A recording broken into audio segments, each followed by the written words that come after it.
Close your eyes for a moment and picture the world not as a map of countries, but as a map of divine territories. Every single stream you've ever followed, every vast ocean whose horizon you've tried to find, was once believed to have a ruler. Not a mayor or a president, but a god, a being of immense power with a personality, a court, and a specific portfolio to manage. Before satellites could chart the seafloor or science could explain the tides, humanity understood the water through story. We looked at a raging river and saw a temperamental spirit. We gazed into the deep blue and saw a kingdom. This was the reality for our ancestors, a world alive with divine presence, where the very water you drank was a gift from a conscious, powerful entity. This video is an invitation to step into that world, to explore the breathtakingly complex aquatic hierarchies that ancient civilizations built to make sense of the element that gave them life. We are going to map the entire celestial bureaucracy of the waters, from the smallest spring nymphs whispering in the reeds to the mighty ocean kings who commanded storms from their coral thrones. This isn't just a tour of interesting gods and goddesses. It's a journey into the heart of how humans relate to power, nature, and the unknown. Think about the last time you stood by a powerful river or watched waves crash against the shore. There's an undeniable feeling there, a mix of awe and a little bit of fear.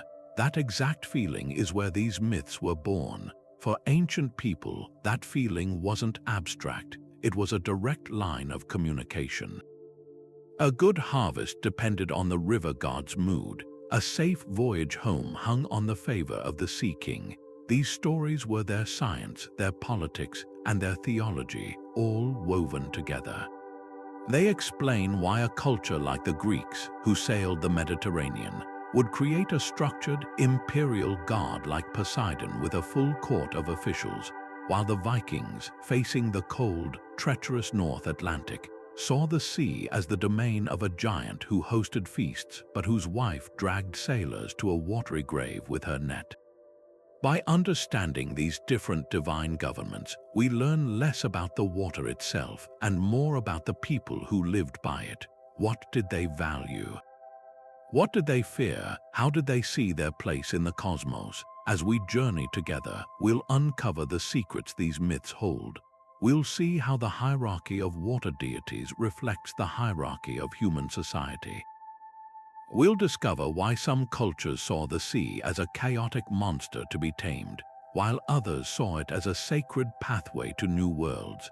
And perhaps most importantly, we'll see what these ancient stories can teach us today, in a time when our relationship with water is more critical than ever. By the end of our exploration, you won't just see a body of water the same way again. You'll see layers of history, meaning, and power. You'll understand the deep, symbolic resonance that flows from the river gods to the ocean kings. So let's begin this epic voyage and dive into the depths of myth. To truly understand the ocean kings, we must first wade into the shallows, into the freshwater sources that were the absolute cradle of human civilization. Before grand ships and deep sea voyages, survival was a matter of staying close to the riverbank. Every drink, every crop, every moment of life depended on the consistent, generous flow of fresh water. It is no surprise, then, that the very first aquatic deities humanity worshipped were not distant rulers of the salty abyss, but the immediate, tangible spirits of the rivers and springs right outside their villages. These beings were neighbors, in a sense, and their moods dictated the fate of the community. In ancient Greece, every significant river had its own god, often depicted as a powerful, bearded man with bull-like features, symbolizing the relentless, sometimes brute, force of the current. The most famous of these was perhaps Aeolus, the god of the largest river in Greece, who was seen as a competitor to the great Hierarchies and a shape-shifter in his own right. But even the smallest streams and springs were inhabited by the naiads, a type of nymph whose life was bound to her specific water source. If her spring dried up or was polluted, the naiad was believed to die. This created a profound, sacred connection between the physical world and the divine. The health of the nymph was the health of the water, and by extension, the health of the people. This wasn't an abstract theology, it was a daily reality.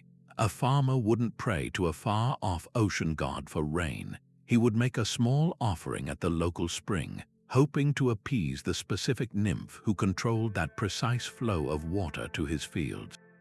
The relationship was intimate, personal, and deeply grounded in the landscape. These stories are filled with intense human drama that reflects this closeness. Myths tell of river gods falling in love with mortal women, of nymphs being pursued by gods, and of terrible vengeance enacted upon those who disrespected these water sources. The message was clear: these deities were not aloof cosmic forces.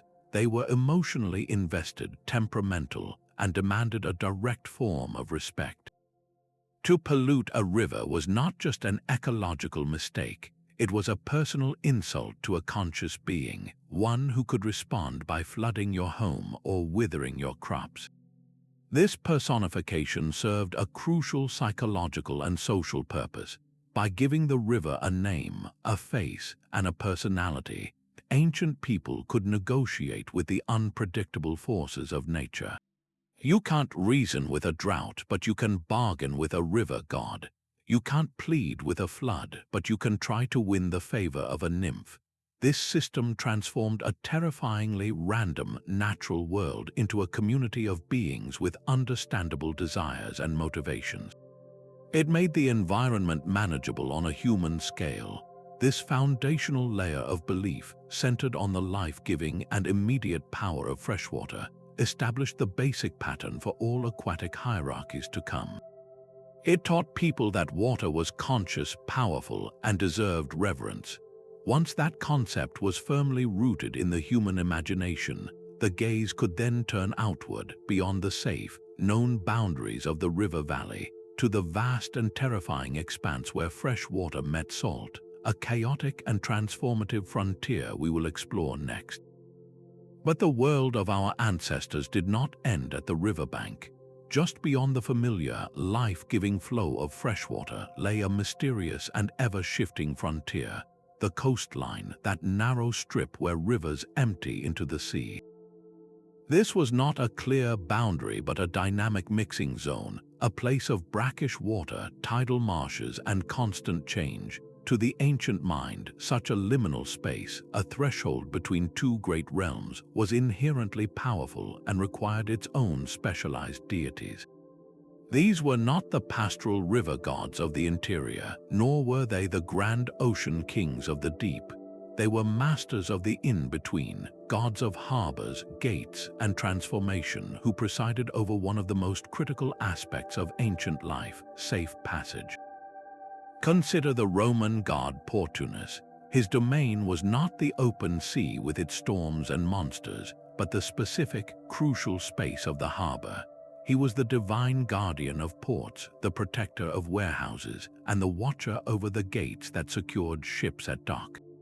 Prayers to Portunus were not for epic voyages, but for the safe unloading of grain shipments, for the protection of merchant vessels from thieves, and for the smooth operation of trade that fed the city.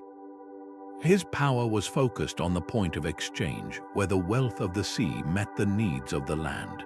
This reflects a sophisticated understanding of the economy. The harbor was the valve controlling the lifeblood of commerce, and Portunus was the divine official tasked with keeping it open and secure. An even more fascinating figure from Greek myth is Glaucus. He began not as a god but as a simple fisherman. The story goes that one day, after catching a miraculous catch, he laid his fish on a patch of strange herbs. The fish sprang back to life and leaped into the sea. Curious, Glaucus tasted the herbs himself and was immediately overcome by a divine compulsion to dive into the water. The ocean gods welcomed him, and he was transformed into a prophetic sea deity. his body taking on the greenish hue of the deep with a fish's tail. Glaucus is the ultimate deity of this liminal zone because he himself underwent a profound transformation there. He is neither fully human nor an original sea god. He is a being who crossed the boundary and gained the wisdom of both worlds. He became a sage of the seas, a guide who could foretell the future and advise heroes, embodying the idea that the shoreline was a place where one's very identity could be remade. This concept of the coast as a magically potent threshold is universal. In many traditions, these border zones were where the normal rules of reality were suspended. It was a place where merchants from different cultures could meet and exchange not just goods, but languages, technologies, and ideas. But this exchange was always shadowed by danger. The same harbor that offered safe haven could be a trap during a storm or an attack. The same tidal flat that provided shellfish at low tide could become a deadly quagmire with the returning water. The deities of this realm, therefore, often had a dual nature. They offered the promise of safe passage and prosperous trade, but their favor had to be earned. Disrespecting them could mean a ship dashed against the rocks it was meant to be sheltered by. Examining these coastal gods gives us incredible insight into how ancient people thought about borders. A border wasn't just a line on a map. It was an active, living space with its own consciousness and rules. It was a place of negotiation, risk, and opportunity.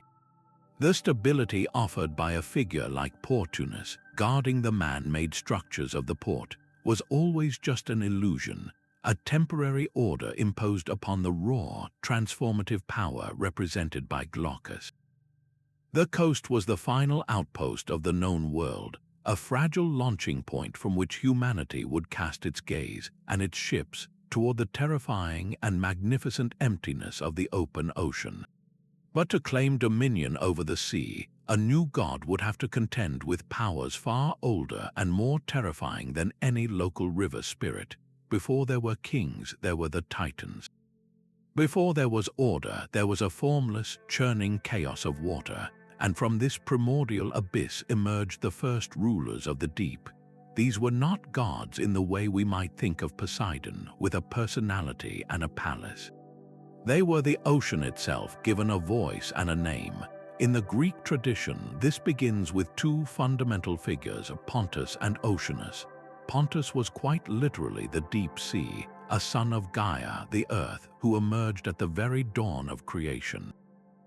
He was not worshipped in grand temples. He was the terrifying, bottomless expanse that sailors feared. He was a personification of the sea's inherent danger, the abyss that could swallow ships whole without remorse. Then there was Oceanus, a titan of an even grander scale. He was not just the god of a single sea like the Mediterranean, but of the vast freshwater river that the Greeks believed encircled the entire flat disk of the world. All other seas, rivers, and springs were thought to flow from his waters. He represented the ultimate source of all water, a cosmic, encircling force that defined the very boundaries of the known universe. Unlike the later, volatile Poseidon, Oceanus was often depicted as a serene, wise, and stable figure, remote and untouchable, far removed from the petty squabbles of the gods who would come after him. This concept of the primeval waters as the source of all existence is a thread that runs through countless ancient cultures, revealing a shared intuition about the origins of life. Perhaps the most powerful example comes from Mesopotamia with the Babylonian creation epic, the Enuma Elish. Here, the world begins with two vast bodies of water, Apsu, the sweet, fresh waters of the abyss, and Tiamat, the salt waters of the sea, depicted as a massive, dragon-like mother goddess. Together, they mingle their waters and give birth to the first generations of gods. But this creative act turns to conflict. The younger gods are so noisy and disruptive that Apsu plots to destroy them. In response, the god E kills Apsu. This act of patricide unleashes Tiamat's wrath. Grieving and enraged, she transforms into a monstrous force of chaos, creating an army of demons to avenge her mate and wipe out the new gods. She is not merely a villain, she is the primordial mother betrayed by her own children, now seeking to unmake the world she helped create. The story reaches its climax when the champion of the young gods, Marduk, confronts Tiamat in an epic battle. After a fierce struggle, he slays her, and from her massive body he constructs the ordered universe. He splits her in two, using one half to form the sky and the other to form the earth. Her tears become the sources of the Tigris and Euphrates rivers. Tiamat's story is the ultimate expression of the sea as both creator and destroyer. She is the womb of life and the tomb of chaos, a force that must be defeated for the world to have structure, yet whose very body becomes the foundation of that new world. This pattern repeats. In the Hebrew Bible, the book of Genesis opens with the Spirit of God hovering over the face of the Teham, a word directly related to Tiamat, again signifying a deep, watery abyss. In Egyptian mythology, before the first mound of earth rose from the waters, there was none, the dark, limitless ocean of potentiality. These primordial sea titans represent a fundamental stage in human thought. They answer the question, what was here before there was a here? The answer, almost universally, is water, a formless, lifeless but potent ocean of chaos.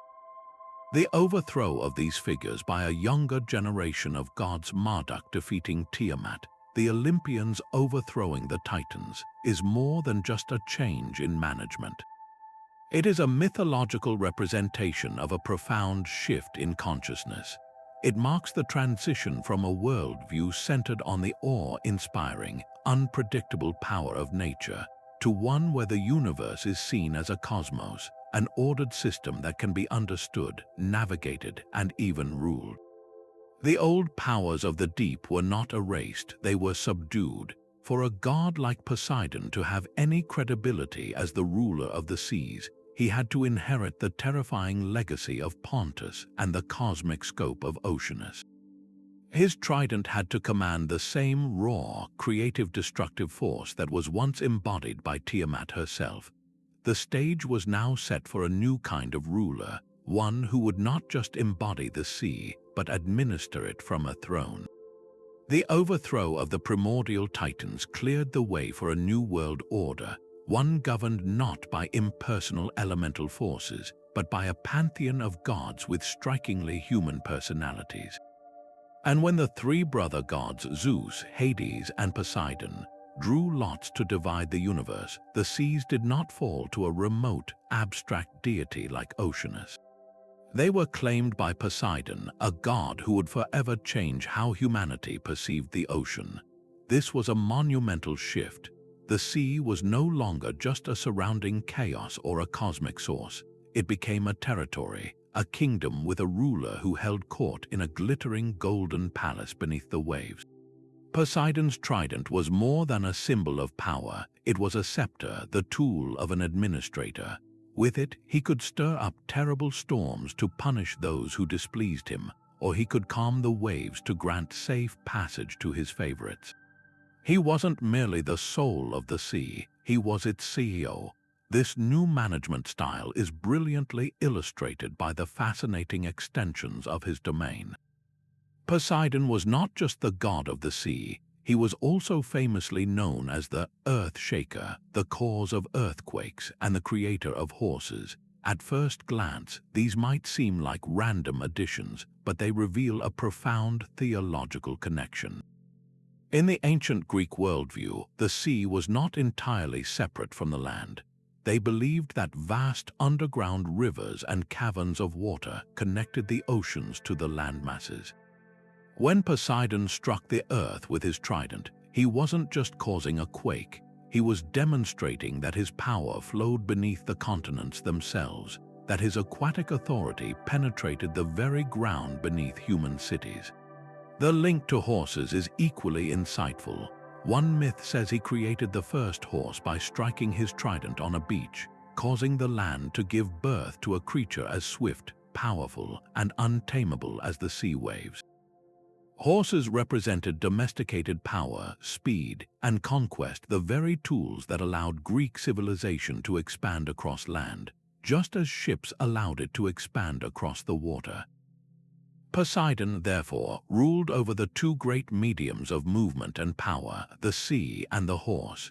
He was the god of expansion itself. This made him a deeply political figure, deeply enmeshed in the squabbles of Mount Olympus. His ambition frequently put him at odds with other gods, most famously in the contest for the patronage of Athens. Both Poseidon and the goddess Athena desired to be the protector of the burgeoning city. To win the favor of its king and people, they each offered a gift. Poseidon struck the Acropolis rock with his trident, and a saltwater spring burst forth, a dramatic display of power, but one that produced undrinkable water. Athena, in contrast, offered the humble olive tree, providing food, oil, and wood. The Athenians chose her gift, and Athens became a center of wisdom and civilization, forever sealing its identity. This myth is far more than a simple story. It's a profound commentary on the values of Athenian society. It represents the choice between the raw, intimidating power of the sea, which could bring both trade and destruction, and the sustainable, cultivated wisdom of the land. Poseidon's bitter reaction to this loss, sending floods to punish the city, shows that controlling the maritime realm was not just about divine real estate. It was about economic and political influence. A city that honored Poseidon could expect prosperous trade routes and naval victories. One that spurned him risked isolation and ruin. This structured, politically aware pantheon, with Poseidon as a powerful minister in Zeus's celestial government, presents a stark contrast to the earlier, more chaotic visions of the deep. The sea was now integrated into a larger cosmic bureaucracy. It had a clear chain of command. This system allowed the Greeks, a seafaring people, to navigate their relationship with the ocean through a framework they understood intimately: the politics of the city-state and the royal court. You didn't just fear the sea, you negotiated with its king, and like any king, he did not rule alone. He required a vast and specialized court to manage the day-to-day operations of his domain, a divine bureaucracy that turned the chaotic ocean into a well-ordered kingdom. But a kingdom as vast and complex as the sea could never be managed by a single ruler, no matter how powerful. Just as a human king requires ministers, messengers, and specialists to govern his lands, Poseidon presided over a full divine bureaucracy, a celestial civil service where every deity had a specific job description. This intricate system transformed the chaotic ocean into a comprehensible hierarchy, a place where a sailor knew exactly which divine official to petition for a particular favor. At the right hand of the Sea King was Triton, his mighty herald. Often depicted as a merman with a powerful conch shell trumpet, Triton's role was to calm the waves or stir them up at his father's command. The blast of his shell could soothe the most turbulent seas, a vital function for any mariner hoping to survive a sudden squall. He was the royal messenger, the visible enforcer of Poseidon's will, making the abstract power of the god immediately tangible to those on the surface. Then there were the Nereids, the 50 graceful daughters of the wise old sea god Nereus. These nymphs were not just decorative courtiers, they personified the sea's benevolent and fertile aspects. They were seen riding dolphins or dancing in the waves, representing everything from the calm, sun-dappled surface of the Mediterranean to the rich, life-giving bounty of the waters. A sailor might pray to a Nereid for a smooth journey or a fisherman for a full net, appealing to their nurturing nature. Their presence in the myth served as a crucial counterbalance, a reminder that the sea was not only a place of terror and storms but also a source of beauty, food, and safe passage. This duality was essential to the Greek understanding of their maritime world.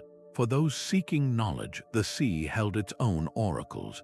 The most famous was Proteus, the ancient shepherd of the sea's flocks, the seals. Known as the Old Man of the Sea, Proteus possessed the gift of prophecy and knew all things past, present, and future, but he was notoriously reluctant to share his knowledge. The only way to get a prophecy from him was to catch him by surprise, often as he slept on the shore amongst his seals. He would then try to escape by changing into every form imaginable: a lion, a serpent, a tree, even water itself. The key was to hold on tightly through all these terrifying transformations until he, exhausted, returned to his original shape and revealed the truth. This myth is a powerful metaphor for the difficulty of wresting secrets from the ocean. The truth is there, but it requires immense perseverance and courage to grasp it through the sea's ever-changing, often frightening disguises. Beyond these well-known figures were countless other specialized spirits. The Oceanids, the 3,000 daughters of Oceanus, governed every stream, spring, and cloud, creating a divine network that connected the vast global river to the smallest freshwater source. The Potamoi were the personified gods of every individual river, each with their own local myths and cults. This detailed organization reveals a sophisticated mindset.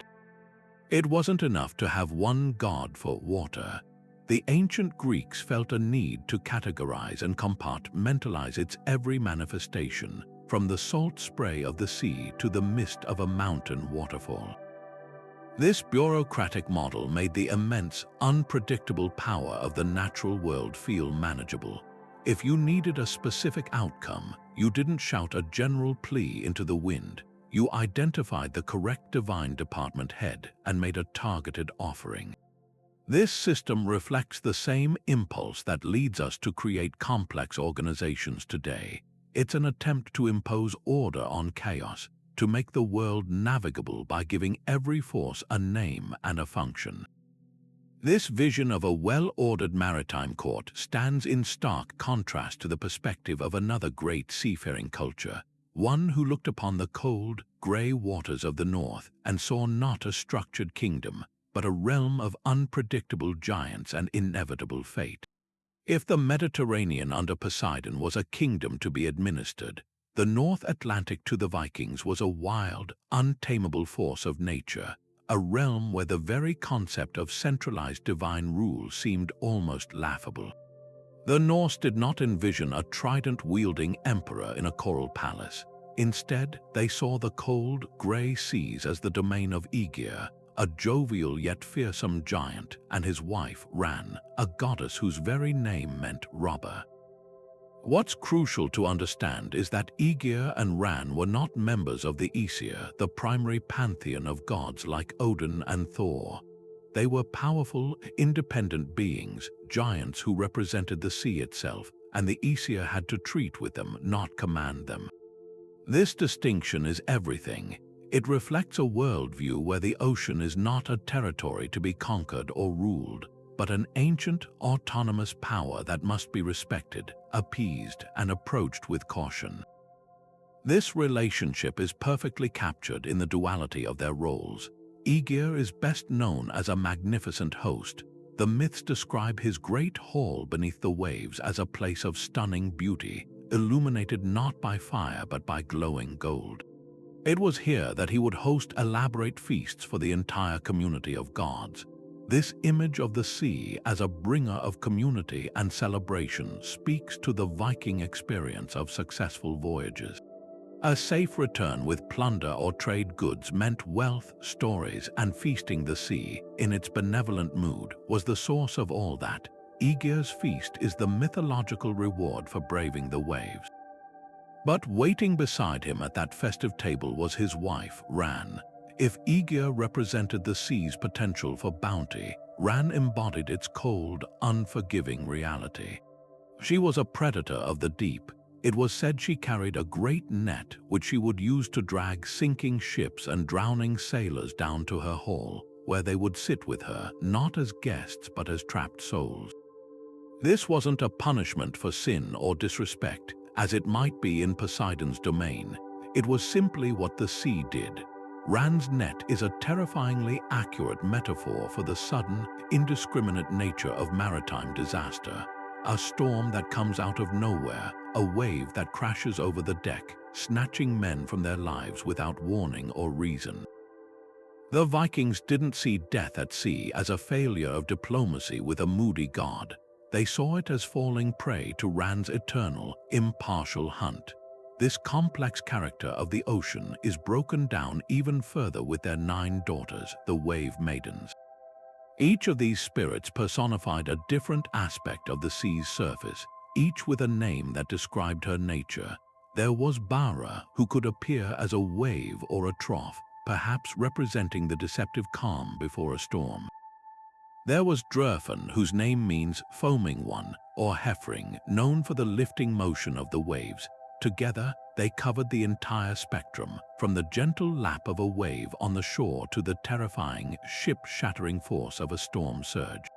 This wasn't a bureaucracy with assigned roles. It was a family of forces, a natural classification of the sea's ever-changing moods. By giving each type of wave a name and a personality, Norse sailors could feel they were navigating a world they understood, even if they couldn't control it. This entire system presents a vision of power that is distributed and relational, not hierarchical. There is no single king of the Norse seas. There is a giant who feasts, a goddess who collects the dead, and their daughters who are the waves themselves. The gods of Asgard must visit Igeer's hall as guests, not superiors. This reflects the political and social reality of the Norse people, who are organized more into independent chieftains and communities than a centralized empire. Their mythology projects this reality onto the cosmos. The sea is not a subject kingdom. It is a powerful neighbor with its own laws, its own family, and its own inscrutable will. The Viking approach was not to try and rule this force, but to learn its patterns, respect its power, and hope that when Ran cast her net, it would not be for them. This stark acceptance of danger offers a profound contrast to the more structured, political seas of the Mediterranean, and it sets the stage for an even more radical inversion of the aquatic hierarchy, found not in the stormy north, but in the sun-baked civilization of the Nile. Our journey through the mythic seas now takes a dramatic turn inland, to a civilization whose very soul was shaped not by the ocean's horizon, but by the predictable, life-giving pulse of a single river. For the ancient Egyptians, the entire cosmic order was flipped on its head. While the Greeks and Norse looked outward to the sea with a mix of awe and terror, the Egyptians looked inward to the Nile and saw the universe in its annual flood. In their worldview, the vast, salty ocean was not a realm of divine kingship. It was Nun, the primordial, dark, and chaotic waters that surrounded the ordered world like an infinite, lifeless moat. Nun was the formless abyss that existed before creation, the source of all potential, but it was also a symbol of the non-existence and disorder that constantly threatened to swallow the fragile world of Maat, or cosmic harmony. The real, active divinity, the water that truly mattered, flowed not from the distant, frightening sea, but from the familiar, muddy waters of the Nile. This is the Egyptian paradox. The most powerful aquatic hierarchy in their mythology was not ruled by an ocean king, but by a river god. The deity most directly responsible for the miracle of life was Hapi, the god of the annual inundation. He was not a fearsome, trident-wielding monarch, but a fertile, androgynous figure with large breasts and a rounded belly, symbolizing abundance. Hapi controlled the floodwaters that drenched the land, depositing the rich, black silt that made the desert bloom. His arrival each year was the central event of the Egyptian calendar, a divine act of generosity that sustained the entire civilization. Temples were built to honor him, and hymns praised him as the Lord of the fishes and birds of the marshes, the master of the vibrant ecosystem the Nile supported. He was the friendly, predictable neighbor who ensured survival, in stark contrast to the remote and threatening chaos of Nun.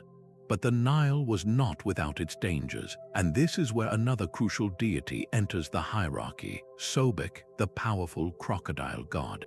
Sobek embodied the river's dual nature. As a crocodile, he was a terrifying predator, a lurking danger that represented the sudden death the Nile could bring. Yet he was also revered as a god of fertility and military power. His ferocity was channeled for protection. Worshipping Sobek was an act of negotiation with the river's destructive potential. By honoring the crocodile god, Egyptians sought to appease his aggressive nature and harness his strength to defend their kingdom from its enemies, both human and natural. In some myths, Sobek was even credited with aiding the sun god Ra on his nightly journey through the underworld, using his mighty jaws to vanquish threats. This shows Sobek's integration into the divine order. His raw, chaotic power was disciplined and put to work in the service of Maat. This land-centric focus explains why the Mediterranean Sea, which they called the Great Green, was largely viewed with suspicion. It was not a pathway to adventure or trade, but a borderland associated with foreign invaders like the Sea Peoples and with the chaotic forces of Nun. The sea represented the unknown, the outside, the antithesis of Egypt's neatly ordered, river-defined universe. Their great pharaohs were not celebrated as master sailors, but as lords of the two lands of Upper and Lower Egypt, defined by the Nile Valley. This entire system presents a profound challenge to our mapping of aquatic hierarchies. It demonstrates with stunning clarity that a culture's primary water source dictates its divine landscape. A seafaring culture like the Greeks projected a political, imperial structure onto the ocean. A river valley civilization like Egypt created a theology centered on cyclical fertility and the containment of chaos. Their hierarchy was vertical and linear, from the source of the Nile in the underworld to the delta meeting the sea, rather than horizontal across a vast oceanic expanse. The Egyptian model forces us to expand our definition of power over water. True power wasn't about ruling a terrifying, open kingdom. It was about mastering the single, vital source that made life in a desert possible. This deeply rooted, land-based perspective offers a perfect bridge to a mythology that takes the concept of water from the sky even more seriously, where the ocean is almost an afterthought to the divine power of rain. While the Egyptians saw their sacred order defined by a single river flowing through the desert, the ancient Vedic poets of India envisioned a cosmic law so vast it permeated the entire universe, and its earliest guardian was a god whose throne was set upon the waters themselves. This is Varuna, a figure who presents one of the most sophisticated and morally complex visions of aquatic authority in all of mythology. In the earliest hymns of the Rigveda, Varuna is not merely a sea god in the way Poseidon is. He is a sovereign of the cosmos, a celestial emperor who upholds the fundamental principle of cosmic order, truth, and righteousness that holds the stars in their courses and the seasons in their cycle. His domain included the celestial oceans believed to exist above the sky, the rains that fell from them, and all the rivers and seas of the earth. Water, in its most expansive sense, was the medium through which his power flowed and the symbol of his all-seeing, all-encompassing knowledge. What truly sets Varuna apart is the profound moral dimension of his rule. He is the great watchman, the knower of all hearts, from whom no sin can be hidden. The hymns describe him as having 1,000 eyes, witnessing every action, every thought. This is not the capricious vengeance of a river god offended by a spoiled offering. This is the judgment of a supreme moralist. His primary weapon is not a trident to stir storms, but a noose called the Pasha, with which he would symbolically bind liars, oath-breakers, and those who violated the sacred order of RTA. The fear was not of a shipwreck, but of a spiritual and physical constriction, a wasting disease, a drought, a feeling of guilt that tightened around the soul. To be released from Varuna's noose required sincere repentance and confession. This establishes a direct, personal relationship between the individual's ethical conduct and the health of the entire cosmos. A person's sin could disrupt the natural order, and only Varuna, the binder and looser, could restore the balance. This idea that water is intrinsically linked to cosmic law and moral truth is a breathtaking theological leap. But this grand, water-based cosmic order did not last forever. In a fascinating evolution, Varuna's supreme authority gradually diminished. His functions as the upholder of Artia and the king of the gods were largely absorbed by two other deities, Indra, the dynamic, warrior god of the atmosphere and thunderstorms, and later by the more abstract Prajapati, the lord of creatures. Indra's rise is particularly significant.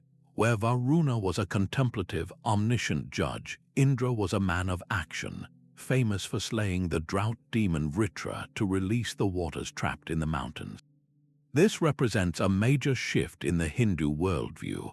The center of divine power moved from the serene, stable order of the celestial waters to the vibrant, explosive power of the sky. Primary concern became not maintaining a perpetual order, but actively battling chaos to release life-giving rains. Varuna was not forgotten, but he was reassigned. He became specifically the god of the oceans, the lord of the Samudra, and the ruler of the western quadrant of the universe. He became a specialized administrator in a growing divine bureaucracy, a respected but less central figure. Yet, even in this reduced role, the ocean in Hindu thought retained its profound significance. The Samudra is not just a body of salt water, it is a source of ultimate value. In the famous myth of the churning of the ocean of milk, the Devas gods and Asura's demons cooperate to churn the primordial ocean using a mountain and a great serpent. From this churning, myriad treasures emerge, but the most precious of all is Amrita, the nectar of immortality. Here, the ocean is a cosmic wellspring of life and spiritual liberation, the source of the very substance that overcomes death. This myth elevates the aquatic realm to a foundational creative role, far beyond the scope of mere territory to be ruled. So, the story of Varuna gives us a unique map of an aquatic hierarchy. It begins with a supreme water-based moral order, presided over by a sovereign who judges the human heart. It then evolves into a system where water remains sacred, but its governance is distributed, with the ocean becoming a specific, potent domain under a former cosmic king, while the power to command the waters of life shifts to the god of the sky. This complex layering, where water is simultaneously a moral force, a physical territory, and a source of spiritual nectar, adds a depth of ethical and philosophical complexity that makes the Hindu vision of the aquatic divine truly unparalleled. This intricate relationship between cosmic law and a specific element finds a fascinating contrast in a world where the primary aquatic concern fell not from the sky or flowed in rivers, but fell directly from the clouds in a life-giving yet terrifying deluge. This vertical conception of power becomes vividly clear when we examine Tylalock's mountain paradise, Tylalocken. Unlike Poseidon's sunken palace or Igeer's hall on the seafloor, Tylalock's domain was believed to be a terrestrial heaven high in the eastern mountains, a place of eternal spring and abundant vegetation. It was from this lofty throne that he and his assistants, the Tylalocks, would decide when and where to release the rains. The Tylalocks were not just minor gods, they were essential functionaries, each responsible for a different type of rain or for directing the precipitation to a specific region. The Aztecs believed these lesser gods would break their water jars in various ways to produce different weather effects: a gentle drizzle from a small jar, a downpour from a large one, and a devastating hailstorm if they shattered them all at once. This imagery turns the weather into a deliberate, if unpredictable, administrative act. The sky itself becomes a divine bureaucracy, with Tylalock as its president and the Tylalocks as his cabinet, managing the most vital resource from above. This system allowed people to appeal to specific aspects of the weather, praying to one Tylalock for a soft rain for their seedlings, and to another to hold back the destructive storms that could wipe out a harvest. It was a way of categorizing and negotiating with the immense, invisible forces of the atmosphere, making the chaotic patterns of the climate feel like the actions of conscious, addressable beings. The profound connection between water and life and death is most starkly revealed in Tylalock's demand for a specific type of offering, the tears of children. It was believed that if the rains failed and a drought threatened, the only way to appease Tylalock was through the ultimate sacrifice. Children, particularly those with two cowlicks in their hair, a sign they were beloved by the rain god, would be offered to him. Their tears as they were led to their fate were considered potent and necessary to call forth the rains. This grim practice underscores the absolute necessity of water in a landscape where its absence meant certain famine and societal collapse. Tylalock was not a benevolent, generous provider like the Nile's Happy. He was a stern, demanding master who held the power of life and death over the entire world, and his favor had to be purchased at the highest possible price. This duality is further expressed in the fates of the dead. Those who died in water-related ways by drowning, lightning strike, or diseases like dropsy were not sent to the dark underworld of Mictlan like most souls. Instead, they went to Tylalocken, the lush and peaceful paradise of the rain god. This belief created a powerful, if somber, connection between the manner of one's death and the afterlife, framing water not just as a source of life but as a sacred gateway to a blessed existence. In this cosmology, the ocean, which dominated so many other mythologies, held a very different and far more sinister position. For the Aztecs and their neighbors, the vast seas that bordered their lands were not realms of divine kingship but were associated with the underworld. They were seen as the domain of the goddess Chalchutlaku, she of the jade skirt, who was Tylalock's sister or wife. While she could be a nurturing goddess of lakes and streams, her oceanic aspect was tied to a great flood myth that destroyed a previous world age. The ocean was a place of primordial danger, a chaotic and salty expanse that stood in direct opposition to the fresh, life-giving rains from the mountains.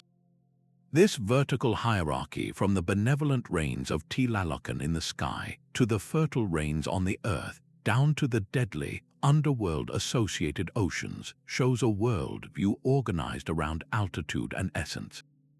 Fresh water from above was sacred and life-sustaining. Salt water from the edges was associated with endings and chaos. The Mesoamerican model forces us to look up, not out. It demonstrates with incredible power that a culture's divine landscape is a direct reflection of its environmental anxieties and necessities. For a civilization living in the highlands of Mexico, where the arrival and quality of the seasonal rains meant the difference between prosperity and extinction, it was only natural that the ultimate aquatic power would be a celestial king of the storm clouds, ruling from his mountain peak and governing the very tiers of the sky. This focus on the heavens as the primary source of water creates a perfect bridge to the worldview of a people for whom the ocean was not a fearsome boundary, but a vast and welcoming pathway to discovery.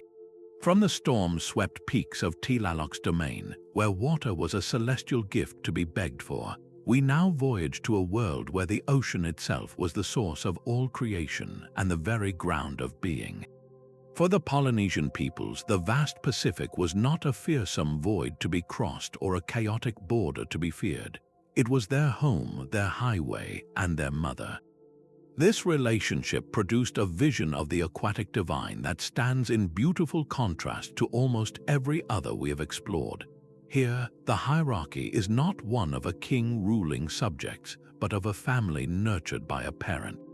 The central figure is Tangaroa, known as Kanaloa in Hawaii, and while he is a creator god and lord of the sea, his role feels profoundly different from that of Poseidon or even Igeer. In many Polynesian creation chants, Tangaroa is present at the very beginning. In traditions from Tahiti and the Marquesas Islands, he is not just a god who rules the sea, he is the sea from which the first land is fished up. He is the generative, life-giving force of the ocean depths. He is the ancestor of fish and reptiles, and in some stories he is the father of all the other gods. This origin story establishes a fundamental familial connection. The ocean is not a separate realm to be conquered or appeased. It is the womb from which all life emerged. This transforms the relationship from one of master and servant to one of child and parent. The ocean is to be respected, yes, but with the deep, inherent respect one gives to an elder family member, not the fearful obedience demanded by a distant tyrant. This familial bond is reflected in the very structure of their pantheon. While there are other important gods like Tain, god of forests and birds, or Tu, god of war, they are often portrayed as brothers or children of Tangaroa. The hierarchy is less a vertical chain of command and more a web of familial relationships, each deity governing their sphere but all ultimately connected to and emerging from the primordial sea. You don't see a vast court of specialized officials like Poseidon's Nereids and Tritons. Instead, you see a family, with Tangaroa as a patriarch whose domain provides the foundation for all other life.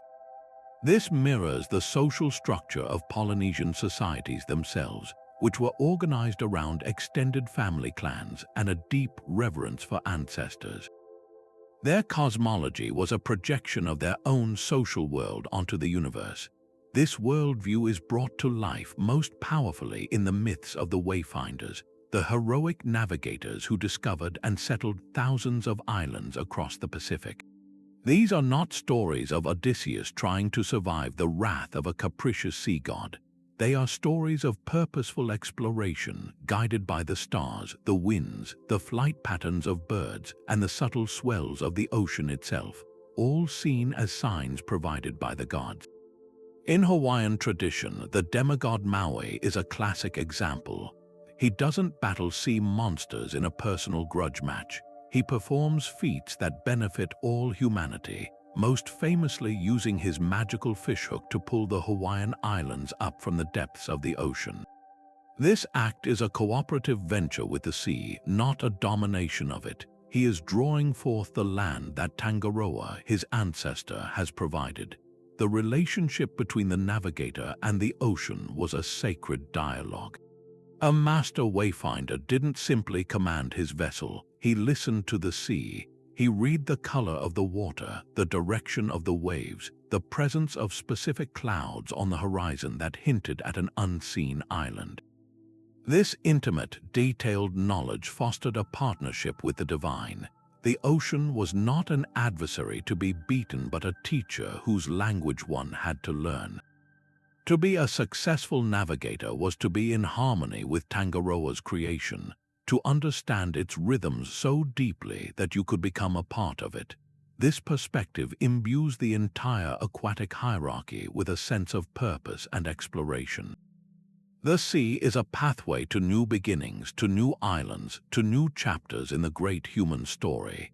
It is a realm of potential and discovery, its dangers acknowledged but framed as challenges to be met with skill and reverence rather than punishments from an angry god. This stands in such stark relief to the Norse vision of Ran's net or the Greek tales of Poseidon's storms. For the Polynesians, the ocean was the source of identity. Their genealogical chants often trace their lineage back to the gods and, by extension, to the sea itself. To be Polynesian was to be of the ocean.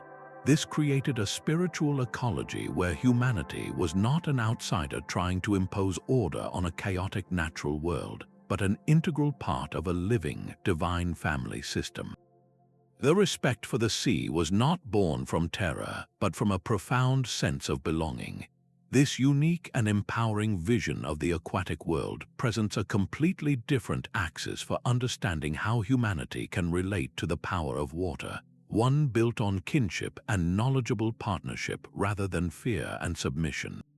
After exploring the vast, family-oriented seas of Polynesia, We now turn to a world view where the concept of a unified aquatic kingdom dissolves entirely, replaced by a landscape teeming with fiercely independent and often hostile local spirits. Slavic mythology offers a starkly different map of the waters, one not of emperors and courts, but of countless capricious masters, each ruling their own tiny, watery domain. At the center of this decentralized power structure stands the Vodyanoi, a figure who embodies the raw, untamed, and deeply ambiguous nature of the rivers and ponds of Eastern Europe. Imagine not a glorious god in a palace, but a grumpy, ancient old man, green-bearded and covered in slime, with webbed hands and a fish-like tail. This is the Vodyanoi, and his throne was not a golden chair but a sunken log at the bottom of a millpond or the deepest, darkest pool of a river. He was not a cosmic force like the Hindu Varuna, but a profoundly local landlord, the absolute master of his specific stretch of water and everything in it. His relationship with humans was not based on worship in the sense of grand temples and organized priesthoods, but on a tense, practical, and often fearful coexistence. The Vodyanoi was seen as inherently malevolent, a trickster who took pleasure in drowning the unwary. He was particularly blamed for millers who built their dams and disrupted the natural flow of his water. To appease him and ensure their mills operated without sabotage, millers would make regular offerings not gold or jewels, but practical items like a pinch of tobacco, a scrap of food, or even the first fish of the season. This was less like praying to a god and more like paying protection money to a dangerous neighborhood boss. The most chilling belief was that the Vodyanoi required drowned souls to serve as his servants in his underwater cattle sheds, where he was said to keep herds of cattle and horses. This belief reflects a direct and grim economy. The water spirit provided fish and controlled the flow for mills, but the price for his cooperation was the occasional human life. This is a far cry from Poseidon's political disputes over cities. This is a personal, immediate threat lurking just below the surface of the local swimming hole. This system represents a quintessentially animistic worldview, a belief system that predates the organized states and empires that produced the more hierarchical pantheons. In an animistic framework, every single element of the natural world, every tree, every stone, and certainly every spring, pond, and river, possesses its own conscious spirit or soul. There is no god of all rivers, only the specific spirit of this river and the distinct spirit of that pond over the hill. Each has its own personality, its own moods, and its own demands. The Vodyanoi was not unique. He was a type of spirit, and every body of water might have its own. This creates a spiritual landscape that is a decentralized network of powerful, autonomous beings, a kind of cosmic feudalism without a supreme monarch. There is no Poseidon to appeal to if the local Vodyanoi is angry. You must deal with that specific spirit on his own terms. This model of distributed power challenges the very idea of a centralized aquatic hierarchy. It suggests that the imposing king and court structure of the Greeks or Hindus is not a universal human instinct but a reflection of their own complex state-level societies. The Slavic peoples, for much of their early history, lived in smaller, tribal communities spread across a vast and often unforgiving landscape. Their mythology projects this social reality onto nature. The world is not a unified empire but a collection of independent territories, each with its own ruler who must be negotiated with individually. The Vodyanoi's ambiguous nature, a spirit who could grant a good catch of fish one day and drag a child under the next, perfectly mirrors the unpredictability of nature itself for people living directly off the land. A river could provide water, fish, and transportation, but it could also flood without warning, ice over unexpectedly, or become a treacherous barrier. The Vodyanoi is that duality personified. This vision of a world alive with countless individual wills, rather than governed by a single divine authority, forces us to reconsider the very foundations of power, both in myth and in the human societies that create them. Having traced the contours of these diverse mythic landscapes, from Poseidon's golden court to the Vodyanoi's muddy domain, a profound pattern emerges from the depths. It becomes clear that the way a culture structures its divine bureaucracy is a direct reflection of how it structures its own human society. We are not just looking at different stories about the sea, we are looking at different blueprints for power itself. On one side of this great divide, we find the model of the king. This is the centralized power structure epitomized by the Greek Poseidon and the early Hindu Varuna. Here, the aquatic realm operates like a celestial empire. There is a single, supreme ruler who holds ultimate authority, a clear chain of command with specialized officials, and a defined territory to be administered. Poseidon's court, with Triton as his herald and the Nereids managing the sea's benevolent moods, mirrors the political reality of the Greek city-states and their later Hellenistic kingdoms, where power was concentrated in a central figure, whether a king or a governing body, supported by a class of administrators, generals, and priests. Similarly, Varuna's initial role as the cosmic sovereign who upholds Artia reflects the concept of a universal monarch, a Chakravartin, whose duty is to maintain order across a vast and diverse realm. This model projects the aspirations and anxieties of complex, state-level societies onto the cosmos. The chaotic sea, like a rebellious province, is brought to heel under the authority of a divine emperor, making the universe feel orderly, predictable, and most importantly, governable through the correct diplomatic channels. Arrayed against this imperial vision is the model of the court, or more accurately, a council of powerful peers. This is the distributed power structure we see in the Norse and Slavic traditions. In these worlds, there is no single ocean king. Instead, power is shared, contested, or simply divided among autonomous beings. The Norse Igeer and Ran are not subordinates to Odin. They are independent giants with their own hall, their own agenda, and their own inherent power base. They host the Aesir gods as guests, not as subjects. This reflects the political fragmentation of the Norse world, a society of independent chieftains, jarldoms, and thing assemblies where authority was negotiated and constantly tested, not inherited from a supreme central ruler. Likewise, the Slavic Vodyanoi is the absolute master of his own millpond, but his authority ends at its banks. The pond next door has its own spirit, with its own temperament and demands.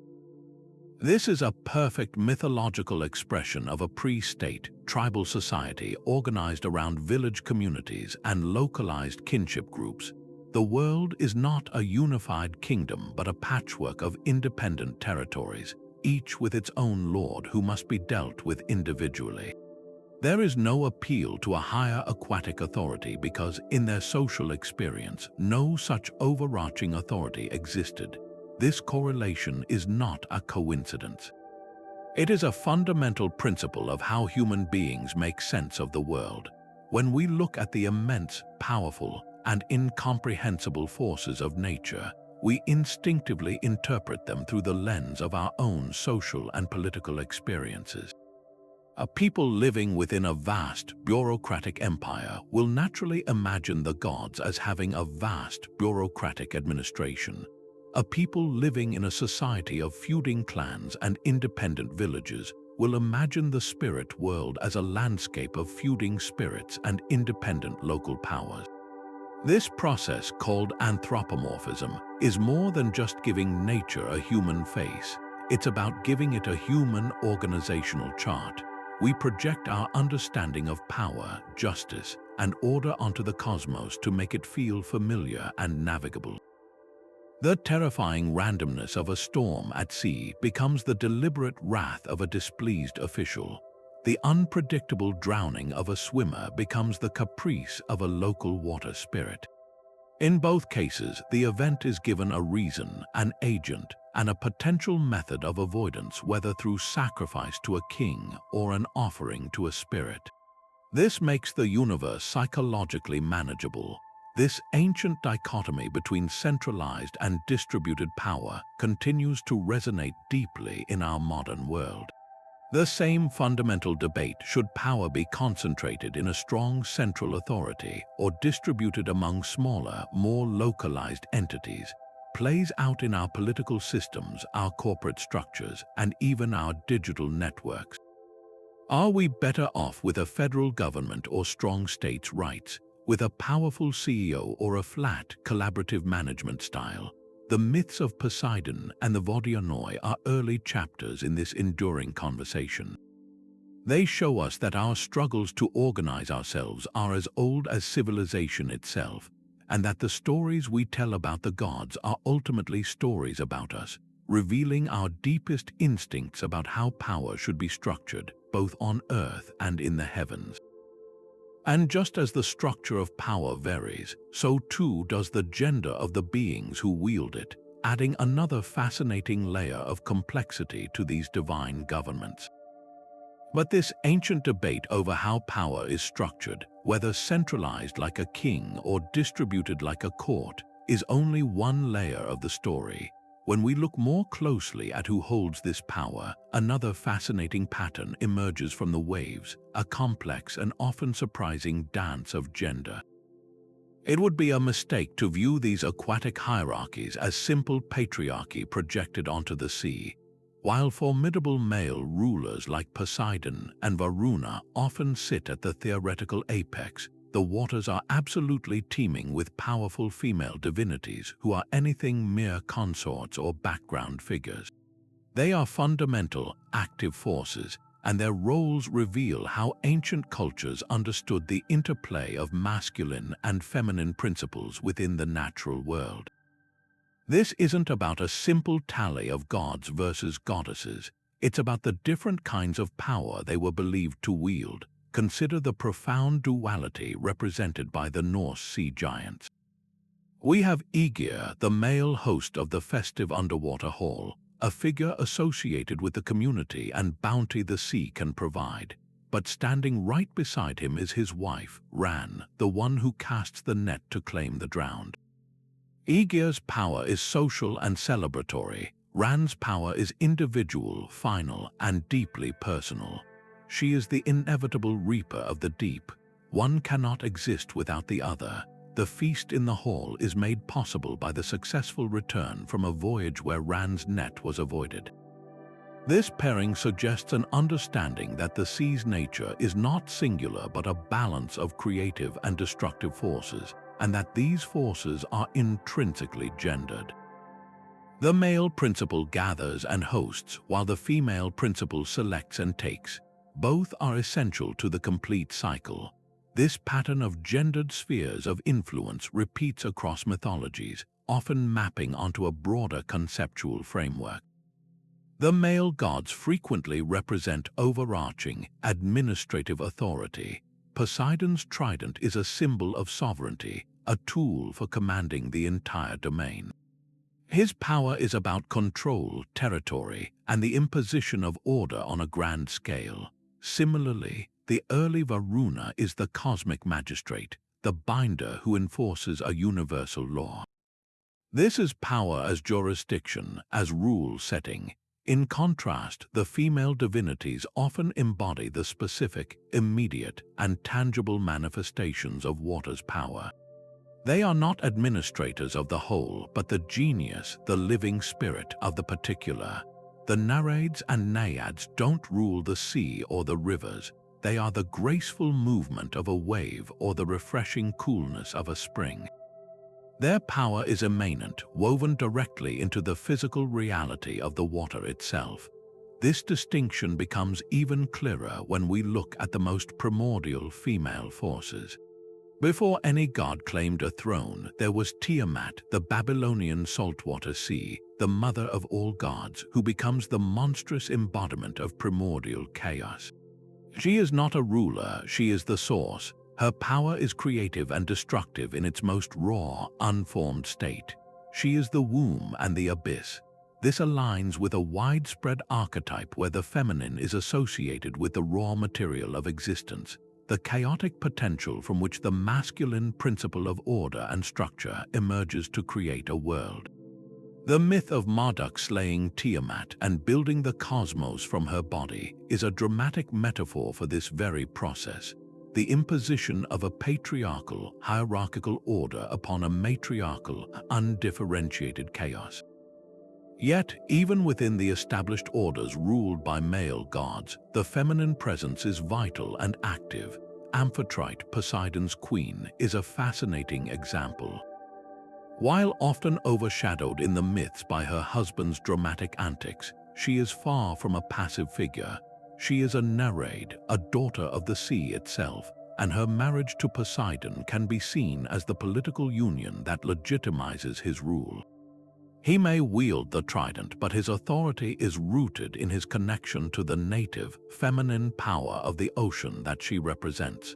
She is the sea's consent to be ruled. The naiads, those freshwater nymphs, hold the power of life and death over the local communities that depend on them.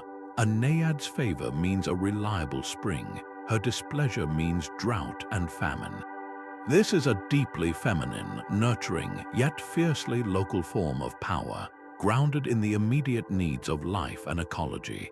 This dynamic reflects the gender norms of the ancient societies that created these stories, but it also transcends them. It points to a deep, intuitive understanding that nature itself operates through a balance of complementary forces. The masculine principle of centralized authority and the feminine principle of localized, immanent power are both necessary for the system to function. You need the king to command the fleet, but you also need the nymph to bless the freshwater supply for the voyage. You need the god to calm the storm, but you need the goddess to explain why the storm arose in the first place. The aquatic hierarchy, therefore, is not a pyramid with a single point of power, but an ecosystem. It is a network of relationships where different types of authority, coded as masculine and feminine, interact, balance, and sometimes conflict with one another. This rich gender dynamic is not a secondary feature of these myths. It is central to their logic and their enduring power, showing us that the ancient world perceived the natural order as a complex interplay of energies, a dance of creation and destruction that required both the king and the queen, the god and the goddess, to be complete. Long before we had satellites tracking cloud formations or textbooks explaining evaporation, humanity looked to the heavens and the earth and asked the most fundamental of questions: where does the water come from and where does it go? The answer was not found in a laboratory but in the lives of the gods. These intricate aquatic hierarchies were far more than just captivating stories. They were the first comprehensive scientific models, sophisticated narratives designed to explain the mysterious behavior of the most vital substance on Earth. The entire global water cycle, which we now understand through the lens of physics and chemistry, was mapped onto a divine drama playing out between sky, land, and sea. Take the simple phenomenon of a river flowing into the ocean. To the ancient Greeks, this wasn't just gravity pulling water downhill, it was a journey of allegiance. Each local river god, Apotomoi, was a vassal whose domain ultimately fed into the kingdom of the great ocean. The river's journey to the sea was a symbolic delivery of tribute to the supreme ruler, Poseidon. This explained confluence in a way that made social and political sense. Similarly, the vast, encircling river Oceanus was not just a geographical feature but a cosmological one. It provided a logical explanation for the source of all water, a single, endless, celestial river from which every other spring, well, and rain shower was believed to draw its supply. This created a beautifully closed system, a complete loop that answered the question of origin and destination long before the concept of a cyclical hydrological cycle was formally conceived. The movement of water from the sky was equally rich with divine explanation.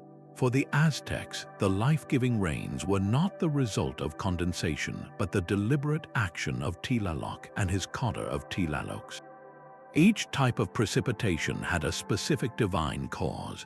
A gentle mist might be the result of a minor spirit tipping a small water jar, while a torrential downpour that threatened the crops was the work of a furious Tylalock smashing his pot against the sky. Drought was not a random weather pattern. It was a sign that the gods were withholding their gifts, perhaps due to inadequate offerings or societal transgression. This personification made the unpredictable climate feel intentional, and therefore something that could be influenced through prayer and ritual. It was a way of introducing agency into a seemingly random natural world, creating a framework for action in the face of environmental uncertainty. Perhaps the most brilliant aspect of this mythological hydrology is how the interactions between deities often mirrored very real environmental challenges. The famous contest between Poseidon and Athena for the patronage of Athens is a perfect example. On the surface, it's a story about a choice between two gifts, salt water versus the olive tree.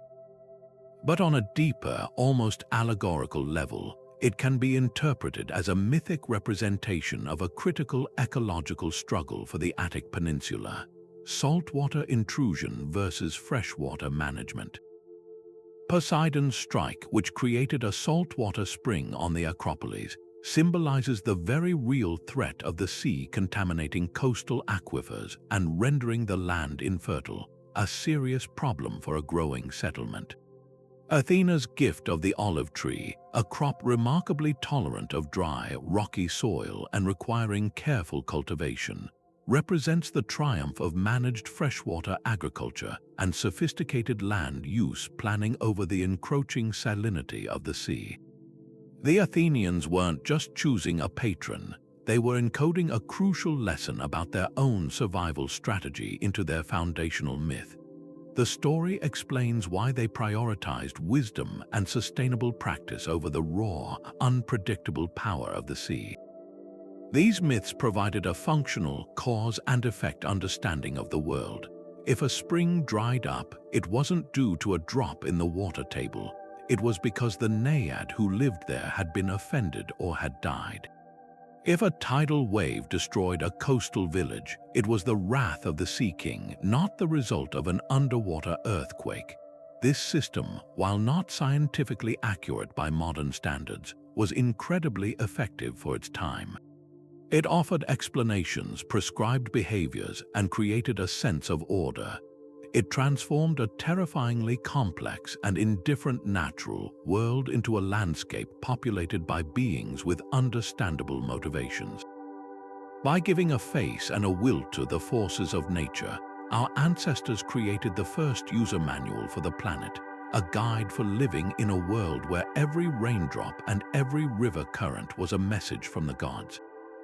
This intricate dance of divine interaction provided a complete, if mythical, explanation for the water cycle, but it also left room for the elements that refused to be neatly categorized, the chaotic, monstrous forces that challenged this very order. Yet for all the grandeur of these divine courts and the intricate order they impose, a constant, rumbling threat echoes from the abyss. No kingdom, whether celestial or aquatic, is ever entirely secure, and the rule of the ocean gods is perpetually challenged by monstrous forces that refuse to be governed. These are the rebels of the deep, the embodiments of pure, untamable chaos that serve as a crucial check on divine authority, reminding both gods and mortals that the sea's fundamental nature is wildness itself. Think of these monsters not as mere fauna, but as existential threats to the established order. They are the living, breathing evidence that the primordial chaos, the watery abyss of none or the formless void before creation, was never fully eradicated. It was only temporarily subdued, and it continues to lurk in the deepest trenches, waiting to rise. A perfect example of this contained but ever-present threat is the Norse Midgard serpent, Jormungandr. This is no ordinary beast. He is one of the three monstrous children of the trickster god Loki and the giantess Angerboda, fated to play a key role in the final destruction of the world, Ragnarok. The Aesir gods, upon seeing the threat he represented, did not kill him, perhaps because they couldn't, but instead threw him into the great ocean that encircles the world. There, Jormungandr grew so immense that he could wrap his body entirely around the earth and grasp his own tail, becoming the boundary of the known world. He is a physical limit, a coiled constraint. His very existence means that the divine realm of Asgard is not infinite. It is encircled by a hostile, chaotic force. The sea, in this context, becomes the prison for the gods' greatest enemy, a constant, simmering reminder that their order is fragile. The famous story of the god Thor fishing for Jormungandr captures this tension perfectly. Using an ox head as bait, Thor nearly succeeds in hauling the serpent up from the depths. It's a moment of supreme effort, a god testing his strength against the ultimate symbol of chaos. But just as Thor is about to strike it with his hammer, his companion, terrified, cuts the line and the serpent sinks back into the abyss. This myth is profoundly symbolic. It tells us that a direct, final confrontation between order and chaos is possible, but it is also incredibly dangerous and ultimately postponed. The system requires that Jormungandr remains, that the threat persists. He is the necessary antagonist that gives the gods' struggle for order its meaning. This pattern of monstrous offspring is equally potent in Greek mythology. The sea is home to a host of creatures that are directly related to the gods themselves, yet they represent everything those gods are supposed to keep in check. Scylla, the six-headed monster who snatches sailors from their decks as they pass through a narrow strait, is a figure with a complex lineage, sometimes said to be a beautiful nymph transformed by the jealousy of a goddess. She becomes a permanent, localized hazard, a feature of the landscape that even Odysseus, the cleverest of heroes, cannot defeat, only navigate around at great cost. Then there is Charybdis, the monstrous whirlpool living opposite Scylla, often described as the daughter of Poseidon and Gaia. Think about the implications of that. The very god who is supposed to guarantee safe passage and calm seas has, in his own family tree, a being whose sole purpose is to create a ship-swallowing maelstrom. This is not an oversight, it's a fundamental truth about the Greek understanding of power. Poseidon's control is not absolute. The chaotic, destructive potential of the sea is part of his own domain, a part of his own nature that he can unleash or restrain, but never truly eliminate. These monsters are the divine ID unleashed, the untamed fury that exists even within the ruler's household. This concept reaches its zenith with figures like Tiamat from Babylonian myth, whom we met earlier. She is the ultimate chaotic force, the primordial mother of the gods who becomes their greatest enemy. She is not merely a monster, she is the original state of the universe. When the younger gods kill her, they are not just defeating a rival, they are slaying the old world of undifferentiated chaos to create the new world of order. But the memory of Tiamat, the reality of that primordial ocean, never fully disappears. It remains as the salt water of the seas, a constant, underlying presence. The monsters that inhabit the deeps of later mythologies are the spiritual descendants of Tiamat, fragments of that original chaos that refused to be assimilated into the new cosmic bureaucracy. They are the past refusing to be forgotten, the wild heart of the ocean that resists all attempts at civilization. The presence of these antagonists is not a flaw in the mythological system, it is its genius. They ensure that the ocean is never rendered safe, predictable, or boring. They maintain a vital balance. If Poseidon had complete control, the sea would be just another province, a placid lake. But because of Scylla and Charybdis, because of the ever-present possibility of a kraken or a sea serpent, the ocean remains a place of awe, danger, and adventure. These monsters define the limits of heroism. A true hero is not someone who lives in a world without danger, but someone who can navigate a world where danger is an inherent, immortal part of the landscape.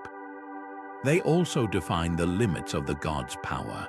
The fact that Odin must coexist with Jormungandr encircling his world, or that Poseidon must tolerate the ship-destroying whirlpool that is his own granddaughter, shows that divine power has its boundaries. The gods are managers of chaos, not its eliminators. This acknowledgement makes the myths more realistic and psychologically resonant. It reflects our own human experience that no system of control, whether in nature or society, is ever 100% effective. There is always a rogue wave, a sudden storm, an unexpected challenge that erupts from the depths to test the established order. These chaotic forces are the spice in the mythological stew, the element of uncertainty that keeps the story of the divine hierarchy compelling, dynamic, and true to the unpredictable nature of the sea itself. But how did these grand cosmic hierarchies translate into the daily lives of ordinary people? The answer lies not just in the myths themselves, but in the physical evidence they left behind: the temples perched on windswept cliffs, the worn stones of sacred springs, and the treasures resting on riverbeds and seafloors. This is where belief met action, where the abstract map of the divine bureaucracy was overlaid onto the physical world through a sacred geography of worship. The placement of a shrine or the choice of an offering was a deliberate act of spiritual navigation, a way for humans to pinpoint their exact location within the cosmic chain of command and communicate their needs to the correct divine official. Consider the strategic placement of temples dedicated to sea gods. They were almost never built in the safety of a city's central agora. Instead, you find them on precarious headlands jutting into the ocean, on small islands visible from shipping lanes, or at the very edge of a bustling harbor. The Temple of Poseidon at Saunion in Greece is a perfect example. Its magnificent white columns stand on a cliff high above the Aegean Sea, a landmark for sailors and a constant reminder of the god's watchful presence over the treacherous waters below. Building in such an exposed, dramatic location was a statement. It was a way of saying, this is the frontier, this is where our world ends and Poseidon's kingdom begins.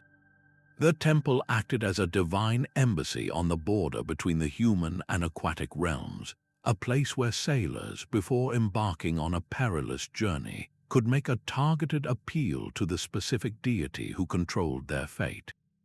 They wouldn't pray to Zeus, the Sky Father, for calm seas. They would go directly to the regional manager, Poseidon, at his coastal outpost.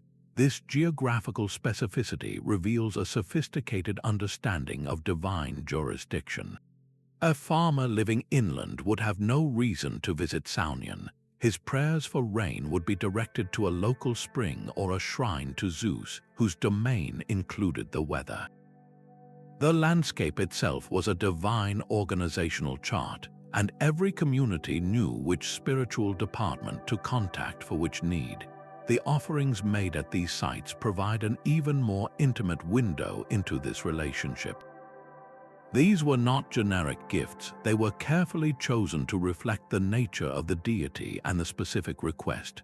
For a safe sea voyage, a sailor might offer a small, terracotta model of a ship. This was a symbolic sacrifice, a miniature representation of the real vessel and its crew, offered to appease Poseidon in the hope that he would protect the full-sized original. For a more desperate plea, perhaps during a storm or a long period of bad weather, the offering might be more valuable: a piece of jewelry, a fine weapon, or even an animal sacrifice, thrown into the churning waves as a tangible payment for divine intervention. In freshwater contexts, the offerings were equally specific. A farmer seeking a good harvest might throw the first fruits of his crop or a libation of wine into the local river as a thank you to the river god for the water that nourished his fields. If he was pleading for rain during a drought, the offering might be more somber, even tragic.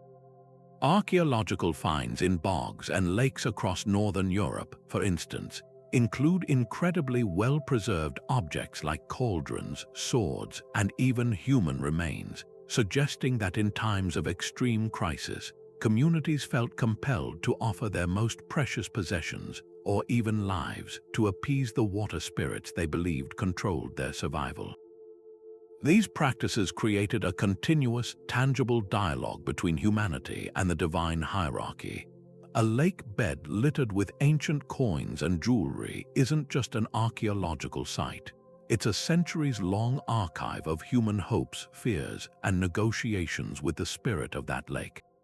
Each offering is a single conversation, a prayer made solid. By analyzing the types of objects found in different locations, we can reconstruct which gods were considered most powerful or accessible in a given region.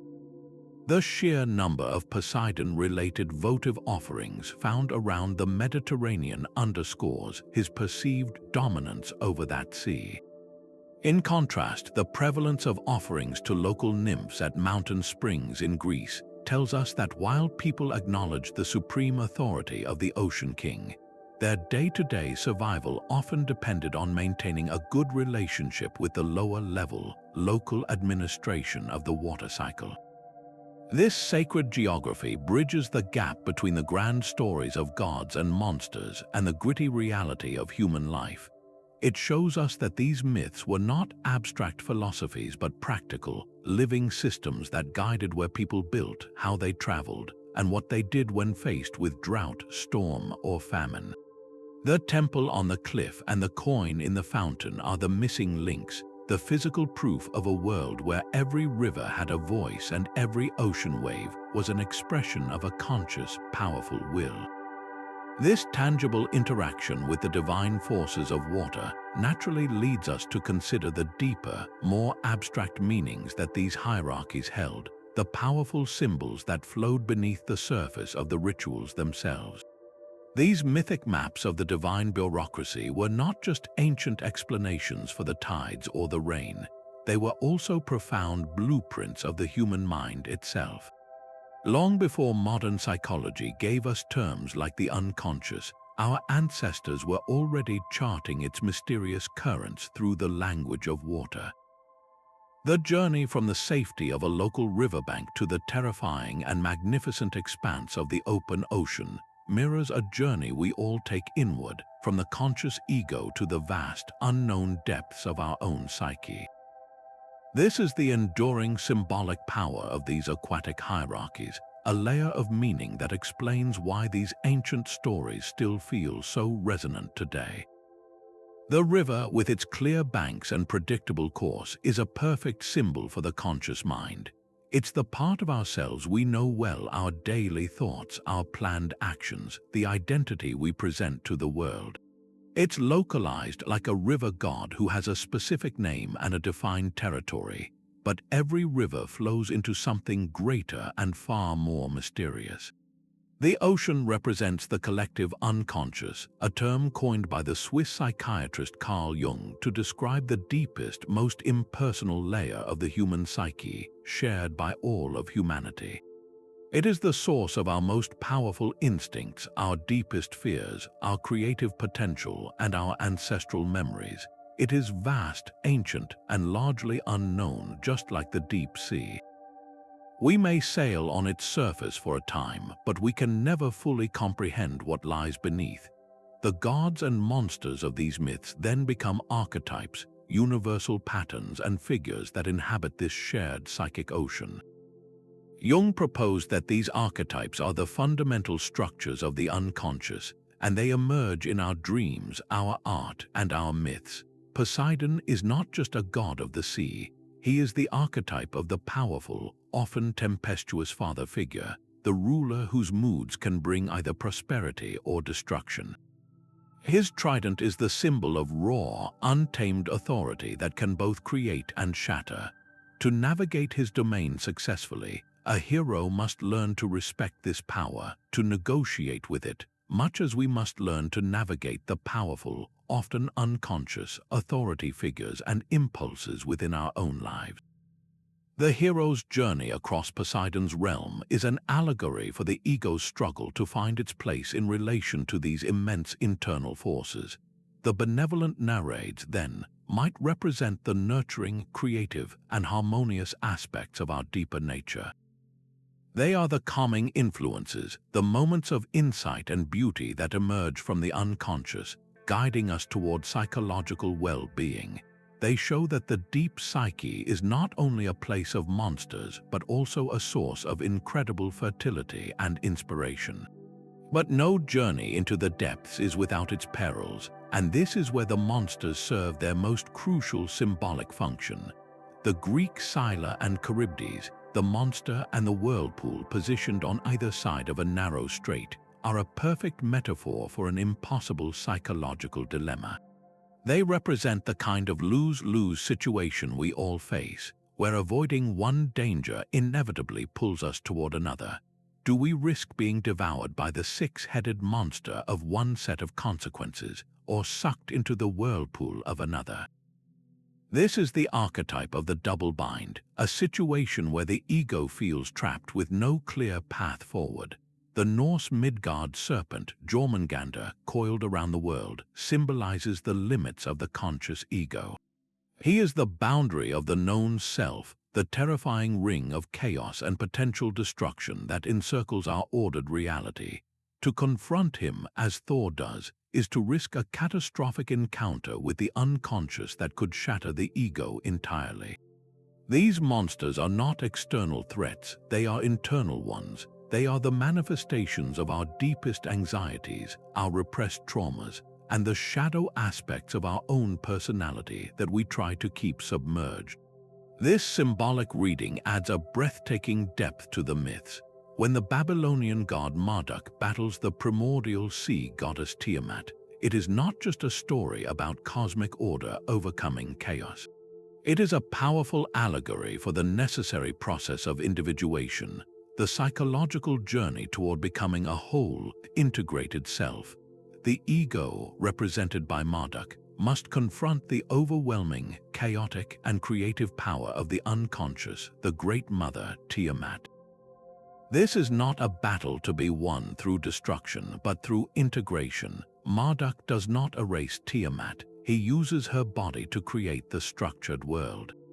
Similarly, for an individual to achieve psychological wholeness, the conscious ego cannot simply suppress the unconscious. It must engage with it, acknowledge its power, and find a way to build a stable sense of self using the raw material the unconscious provides. The ocean, in the end, is not meant to be conquered. It is meant to be sailed, understood, and respected.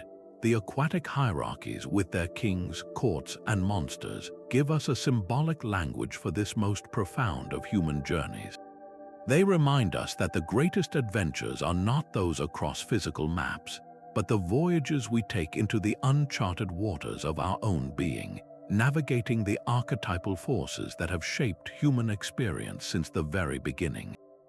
Yet for all their apparent permanence, carved in stone and sung in epic poetry, these divine hierarchies were never frozen in time. They were as fluid and changing as the waters they ruled, constantly reshaped by the powerful currents of history, conquest, and cultural exchange. This process, known as syncretism, is the fascinating story of how gods evolve, a tale that reveals mythology not as a fixed set of ancient rules, but as a living, breathing system that adapts to the needs of the people who believe in it. A perfect case study begins not in the mysterious depths, but in the heart of the Roman Republic, with a god who would become one of the most famous sea deities in the world, but who started his divine career with a much humbler portfolio, Neptune. Long before the Romans encountered the sophisticated maritime culture of the Greeks, they had their own god of water. This early Neptune was not a mighty king of the oceans. He was a god of freshwater associated with springs, lakes, and perhaps most importantly, irrigation. His name is thought to be related to the Latin word for moist or cloud. and his festival, the Neptunalia, was held in the heat of July, a time when water was scarce and the community would pray for its preservation and wise management. He was a practical, agricultural deity, reflecting the early Roman focus on land and stability. But as Rome expanded, its horizons stretched beyond the Italian peninsula. As Roman merchants and soldiers sailed across the Mediterranean, they came into intense contact with the Greek colonies of southern Italy and Sicily. There they encountered the vibrant, dramatic figure of Poseidon, a powerful, trident-wielding god who ruled the very seas the Romans now needed to cross. The Romans, ever pragmatic in their approach to religion, saw a clear parallel. Their own Neptune, while a water god, seemed inadequate for the new age of naval power and overseas empire. So they began a process of divine assimilation. They didn't simply replace Neptune, they supercharged him.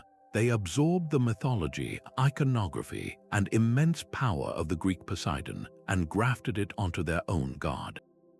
Neptune's domain exploded from local springs to the entire Mediterranean Sea. He acquired Poseidon's trident, his association with horses, his volatile temperament, and his magnificent underwater palace. The humble god of irrigation was reinvented as the majestic ruler of the deep, a transformation that perfectly mirrored Rome's own journey from a land-based republic to a thalassocracy, a sea-powered empire. This was not an act of mere copying. It was a strategic theological upgrade, ensuring that the Roman pantheon had the right divine official to manage their newly critical maritime affairs. This kind of cultural borrowing flowed in all directions. Consider the complex figure of the Greek hero Heracles, known to the Romans as Hercules. His famous labors are primarily land-based, but he also has significant aquatic adventures, like battling the sea monster sent by Poseidon to terrorize Troy. Some scholars see the influence of a much older, powerful Phoenician god in these stories, Melkart, the patron deity of the city of Tyre. Melkart was a god of the underworld, colonization, and the sea, often depicted as a bearded figure riding a hippocamp, a seahorse. As Phoenician traders, the preeminent sailors of the early Iron Age, established colonies across the Mediterranean. They brought the worship of Melkart with them. When the Greeks encountered this formidable sea god in places like Sicily and Spain, elements of his identity and iconography may have filtered into their own stories of Heracles, a hero already known for his strength and journeying. Heracles, in a sense, absorbed some of Melkart's maritime authority, becoming a figure who could not only clear the land of monsters, but also navigate the dangers of the deep. This blending of divine attributes across cultural lines shows that the ancient world was a surprisingly connected place, where gods could travel, merge, and evolve along trade routes. Tracking the life cycle of a single deity reveals these historical undercurrents with stunning clarity. We already saw how the Vedic god Varuna began as the supreme cosmic sovereign, the moralistic upholder of Artie who governed the celestial waters. But over centuries, as Vedic society changed, his role diminished. His authority was transferred to the more dynamic, warlike Indra, god of the atmosphere and thunder, and later to the abstract Prajapati. Varuna was gradually reassigned, becoming specifically the god of the oceans and the West. This shift reflects a broader change in focus, from a philosophical concern with maintaining a universal, water-based cosmic order to a more immediate, practical need for a warrior god who could battle demons and bring the life-giving rains that were so vital to an agricultural society. Varuna's decline was not a demotion but a reassignment, a reflection of new societal priorities. Conversely, Poseidon's rise to prominence in Greece likely represents the Mycenaean Greeks, a seafaring people, imposing their chief maritime deity onto the existing beliefs of the land-based cultures they encountered. The evolution of these water gods is a direct reflection of the evolution of human civilization itself. The rise of maritime trade, the clash of empires, the migration of peoples, all of these historical events left their mark on the divine hierarchy. A god's prominence, their attributes, and even their name could change with a shift in political power or a new economic reality. This fluidity is what makes mythology so resilient. It is not a brittle, static artifact, but a living tradition, as adaptable and essential as water itself, constantly finding new channels to flow through and new forms to take, ensuring its relevance for every generation that encounters it. Now we come to the ultimate test of these divine hierarchies, the moment when a human being, a mere mortal, must venture into the realm of the gods and navigate its perilous bureaucracy. The myths of heroes like Odysseus and the Argonauts are not just adventure stories, they are masterclasses in spiritual and political navigation. These journeys are the ultimate pop quiz on the cosmic order, where a single misstep, one prayer offered to the wrong official, or an insult delivered to the right one, can mean the difference between a triumphant homecoming and a watery grave. The hero's strength with a sword is almost secondary to their skill as a divine diplomat. Consider Odysseus's long, tortuous voyage home from Troy. His greatest antagonist is not a foreign army, but the sea god Poseidon himself, whose wrath Odysseus incurs by blinding his son, the Cyclops Polyphemus. This sets up the central conflict of the epic, a man versus an entire divine administration. Odysseus cannot defeat Poseidon. That is impossible. His only path to success is to navigate the god's anger, to survive it long enough for the other powers in the celestial government to intervene. He must rely on the favor of Athena, goddess of wisdom, who acts as his patron and advocate in the court of the gods. He must follow the precise, cryptic instructions of other deities, like the enchantress Circe, who tells him exactly how to pass the twin horrors of Scylla and Charybdis. She advises him to sacrifice 6 men to the 6-headed Scylla, rather than risk his entire ship in the whirlpool of Charybdis. This is a chilling lesson in triage, a forced choice within the divine bureaucracy. It's not about finding a perfect solution. It's about appeasing the correct monster, the one whose appetite is smaller, to avoid the one whose hunger is absolute.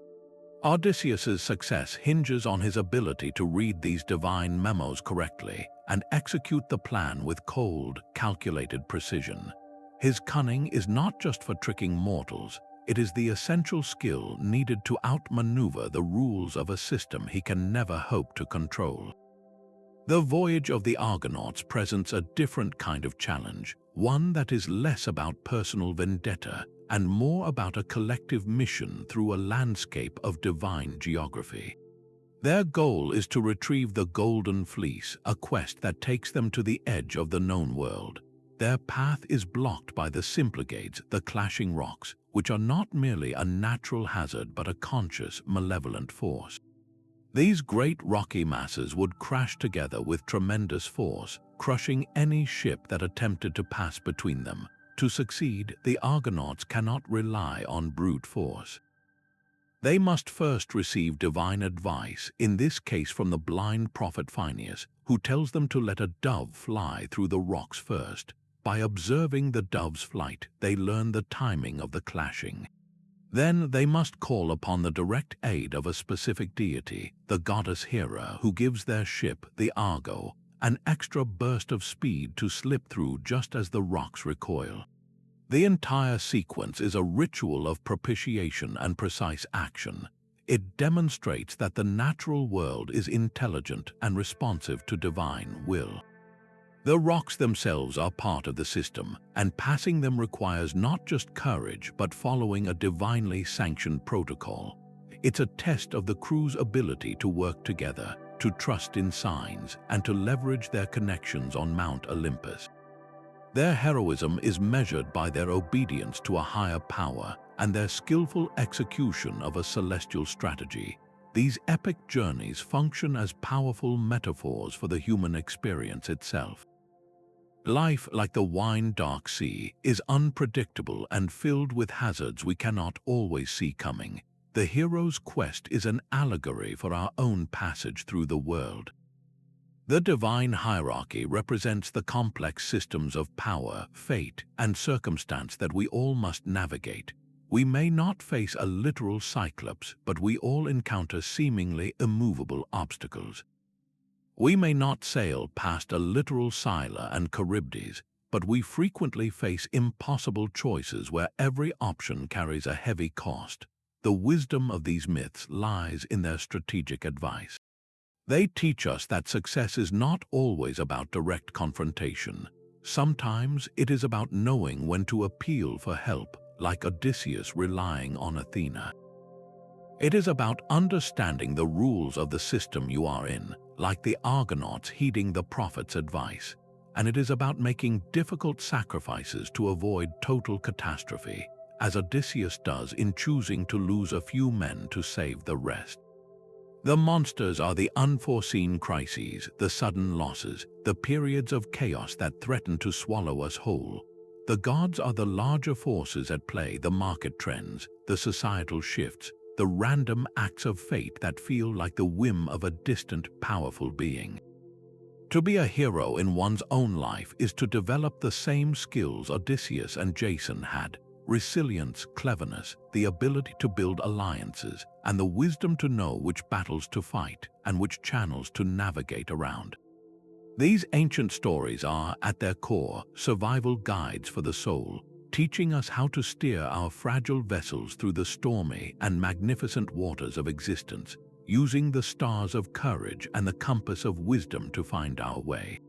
But how do we truly see this celestial bureaucracy? The myths give us the organizational chart, but it is through art that we get the company portrait. For thousands of years, from the humble potter's wheel to the grand canvases of the Renaissance, artists have been the official cartographers of the divine, translating the stories of gods and monsters into visual forms that both reflected and shaped belief. A Greek vase is not merely a container for wine. It is a theological document painted in black and orange. When we see Poseidon striding across its curved surface, his trident held high, surrounded by a graceful retinue of Nereids riding on dolphins, we are not just looking at a scene from a story. We are witnessing a deliberate statement about power and order.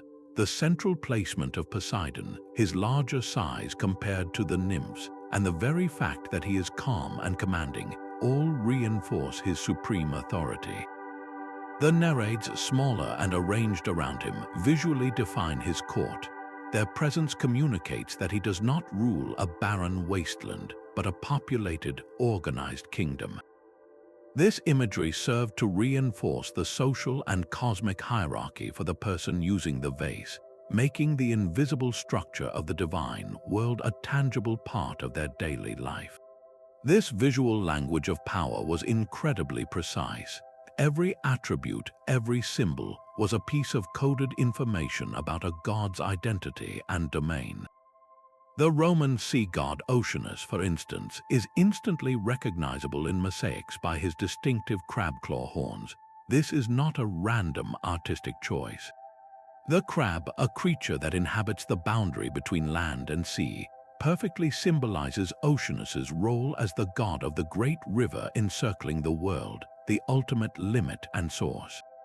His horned visage, often found framing the edges of mosaic floors, literally and figuratively bounded the Roman world, just as his waters were believed to bound the earth. Similarly, the Greek god Triton, Poseidon's herald, is almost always shown blowing his conch shell trumpet. This wasn't just a musical instrument, it was his tool of office, the divine megaphone used to calm the waves or stir them up at his father's command. To see Triton with his shell was to understand his specific, crucial function within the maritime administration. Even the absence of certain symbols could be telling. A depiction of a peaceful, bountiful sea might feature the Nereids prominently while Poseidon himself is absent, implying his benign rule from a distance. In contrast, a scene of a shipwreck might focus on the terrifying face of a sea monster or the raging waves, a visual representation of the chaotic forces that challenge the divine order. This iconography provides us with an invaluable layer of evidence, a silent testimony to how these gods were perceived by their worshippers. The way a culture chooses to depict its deities reveals what qualities it values most. The Greeks, for example, often showed their gods in idealized human form, emphasizing beauty, power, and intelligence. This reflects a worldview where the divine was comprehensible and in many ways mirrored the best of humanity, albeit on a grander scale. Compare this to the Mesopotamian depictions of Tiamat as a massive, dragon-like creature of chaos.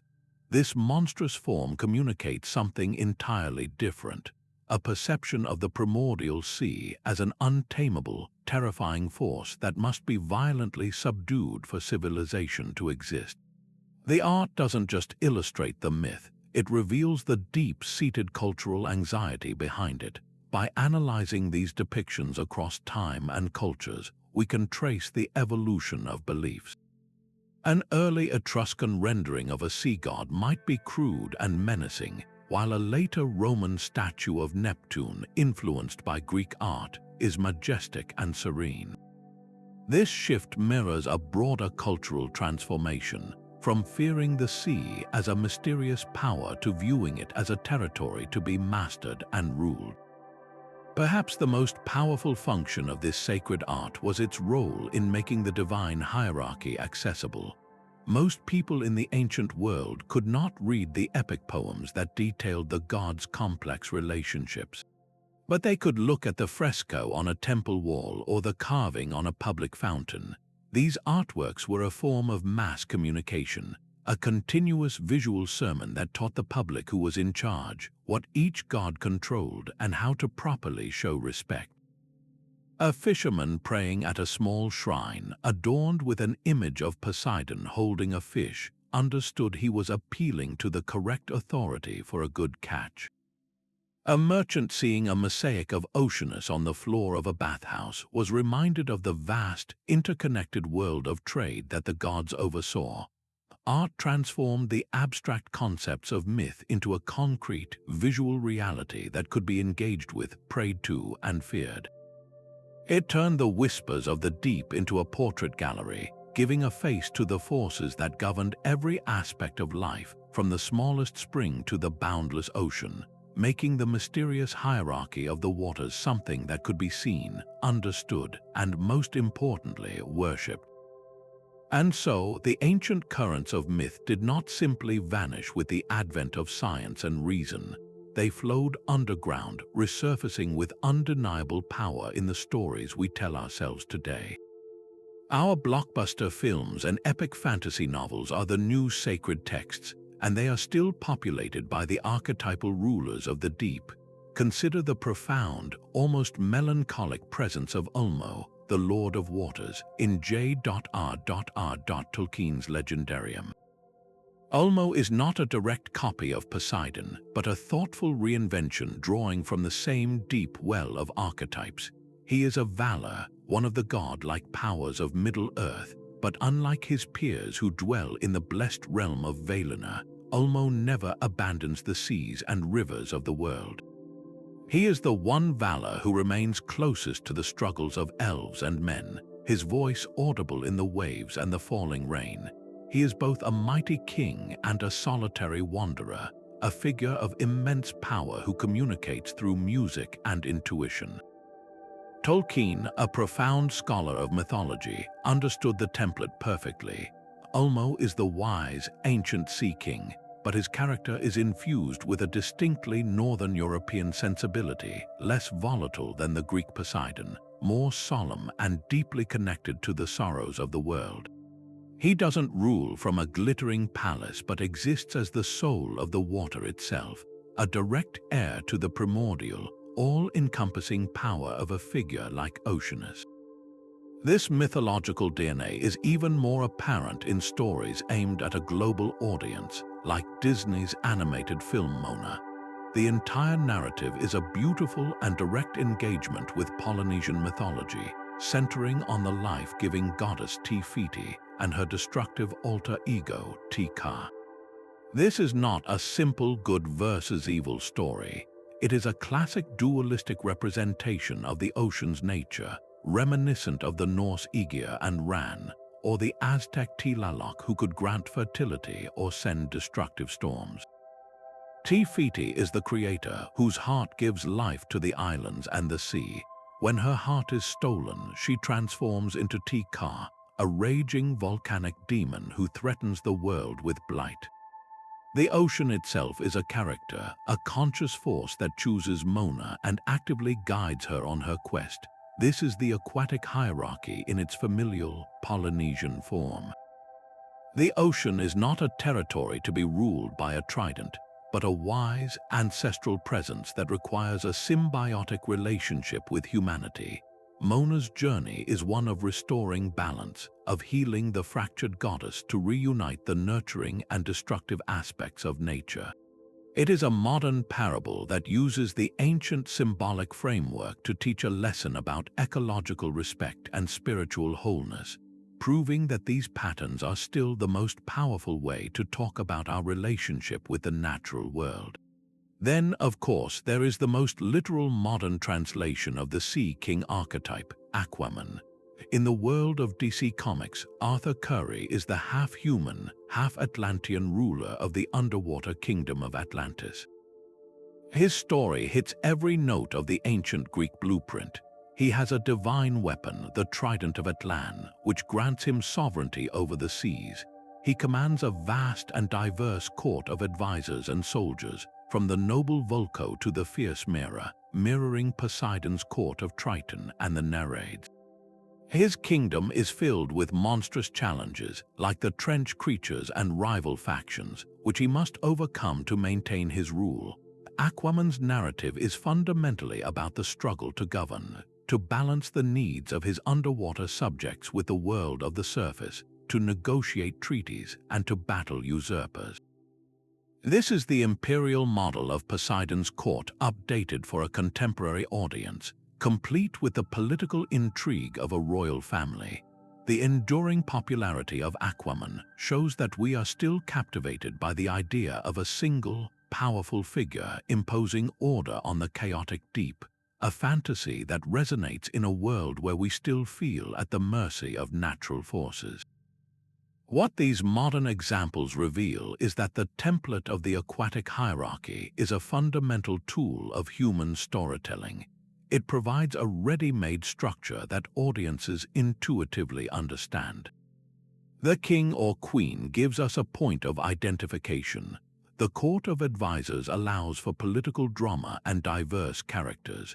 The monstrous challenges supply the necessary conflict and excitement. But more importantly, these stories continue to serve the same psychological function as the ancient myths. They allow us to project our own societal structures onto the vast, unknown wilderness of the ocean, making it comprehensible.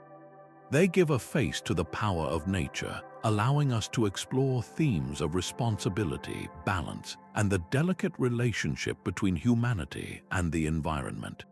We may have mapped the ocean floor with sonar, but we still need Te-Fiti and Te-Ka to explain the heart of creation and destruction.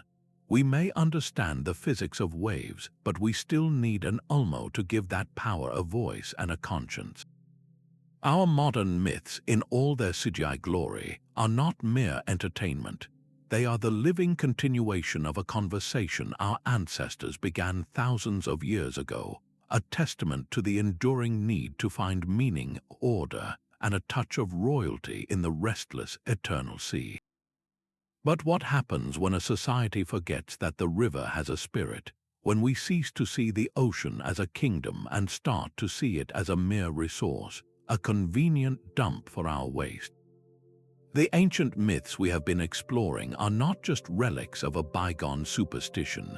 They are a profound ecological mirror held up to our modern world, reflecting a wisdom we have dangerously forgotten.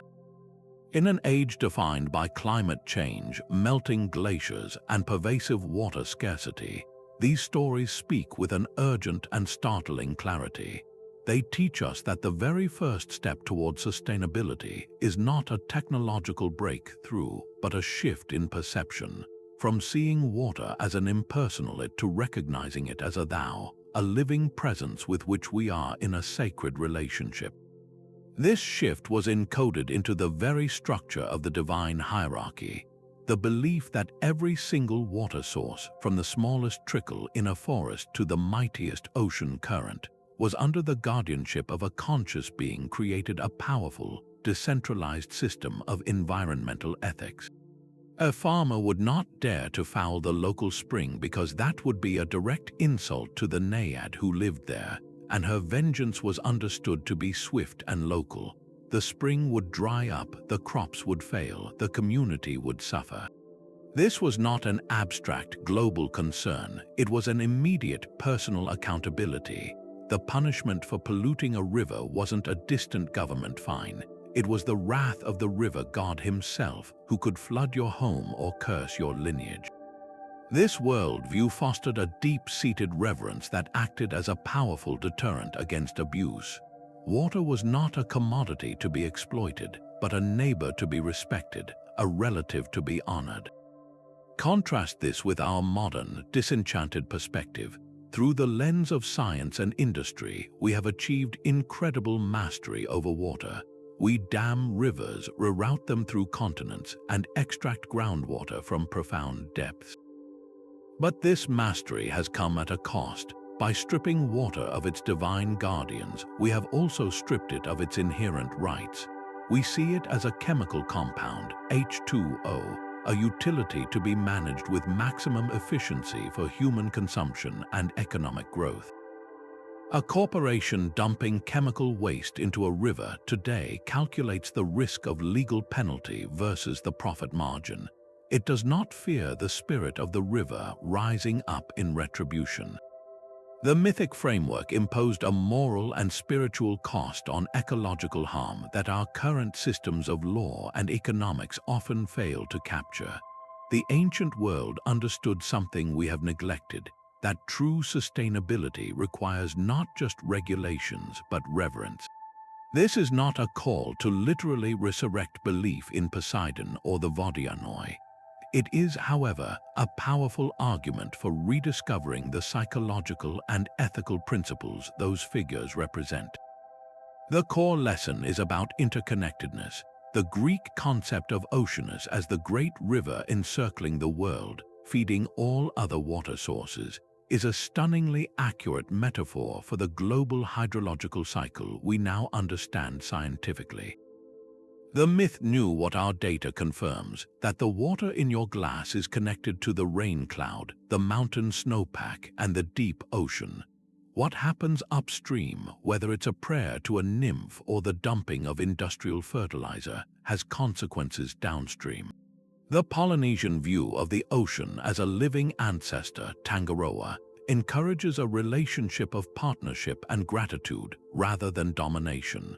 For the Vikings, the sea was a force to be respected and navigated with immense skill, not conquered. These perspectives offer a corrective to the arrogance of our industrial age, reminding us that we are participants in a watery ecosystem, not its masters. Re-examining these stories can therefore inspire a new, or rather very old, water ethic for the 21st century. It can help us reframe our relationship from one of extraction to one of reciprocity. What if we treated our watersheds as if they were the domains of ancient deities? What if we saw the Colorado River as a mighty, temperamental god like Aeolus, whose favor must be earned through careful conservation, rather than forced into submission by ever larger dams? What if we viewed the plastic gyres swirling in the Pacific with the same terror that a Greek sailor felt for the ship swallowing more of Charybdis? These myths provide the narrative and emotional vocabulary we need to reignite a sense of the sacred in our relationship with water. They remind us that sustainability is not just a technical problem to be solved, but but a spiritual and cultural journey. The ancient maps of the divine deep are showing us a path forward, one that leads back toward respect, responsibility, and the humbling recognition that water is the source of all life, a realm that deserves not just our management but our honor. This forgotten wisdom is perhaps the most vital treasure we can recover from the depths of myth. After charting the unique contours of so many diverse mythic seascapes, from the imperial court of Poseidon to the familial waters of Tangaroa, a remarkable pattern begins to surface. It's as if we've been listening to the same symphony played by different orchestras, each with its own unique instruments and tempo, yet all following the same fundamental score. The details vary wildly: a trident here, a net there, a creator god in the sky versus one in the deep, but the underlying architecture of belief is strikingly consistent. This is the profound revelation of comparative mythology. Beneath the dazzling variety of cultural expression, we find a shared set of blueprints for understanding the world, blueprints drawn from our universal human encounter with the power of water. Consider the cast of characters that appears time and again on this global stage. Almost without exception, the story begins with a creator or primordial water being. Before land, before sky, there is the watery abyss, the Babylonian Tiamat, the Greek Oceanus and Pontus, the Egyptian Nun, the Vedic concept of the celestial ocean. This is not a coincidence. It points to a deep, intuitive human understanding that life emerges from water.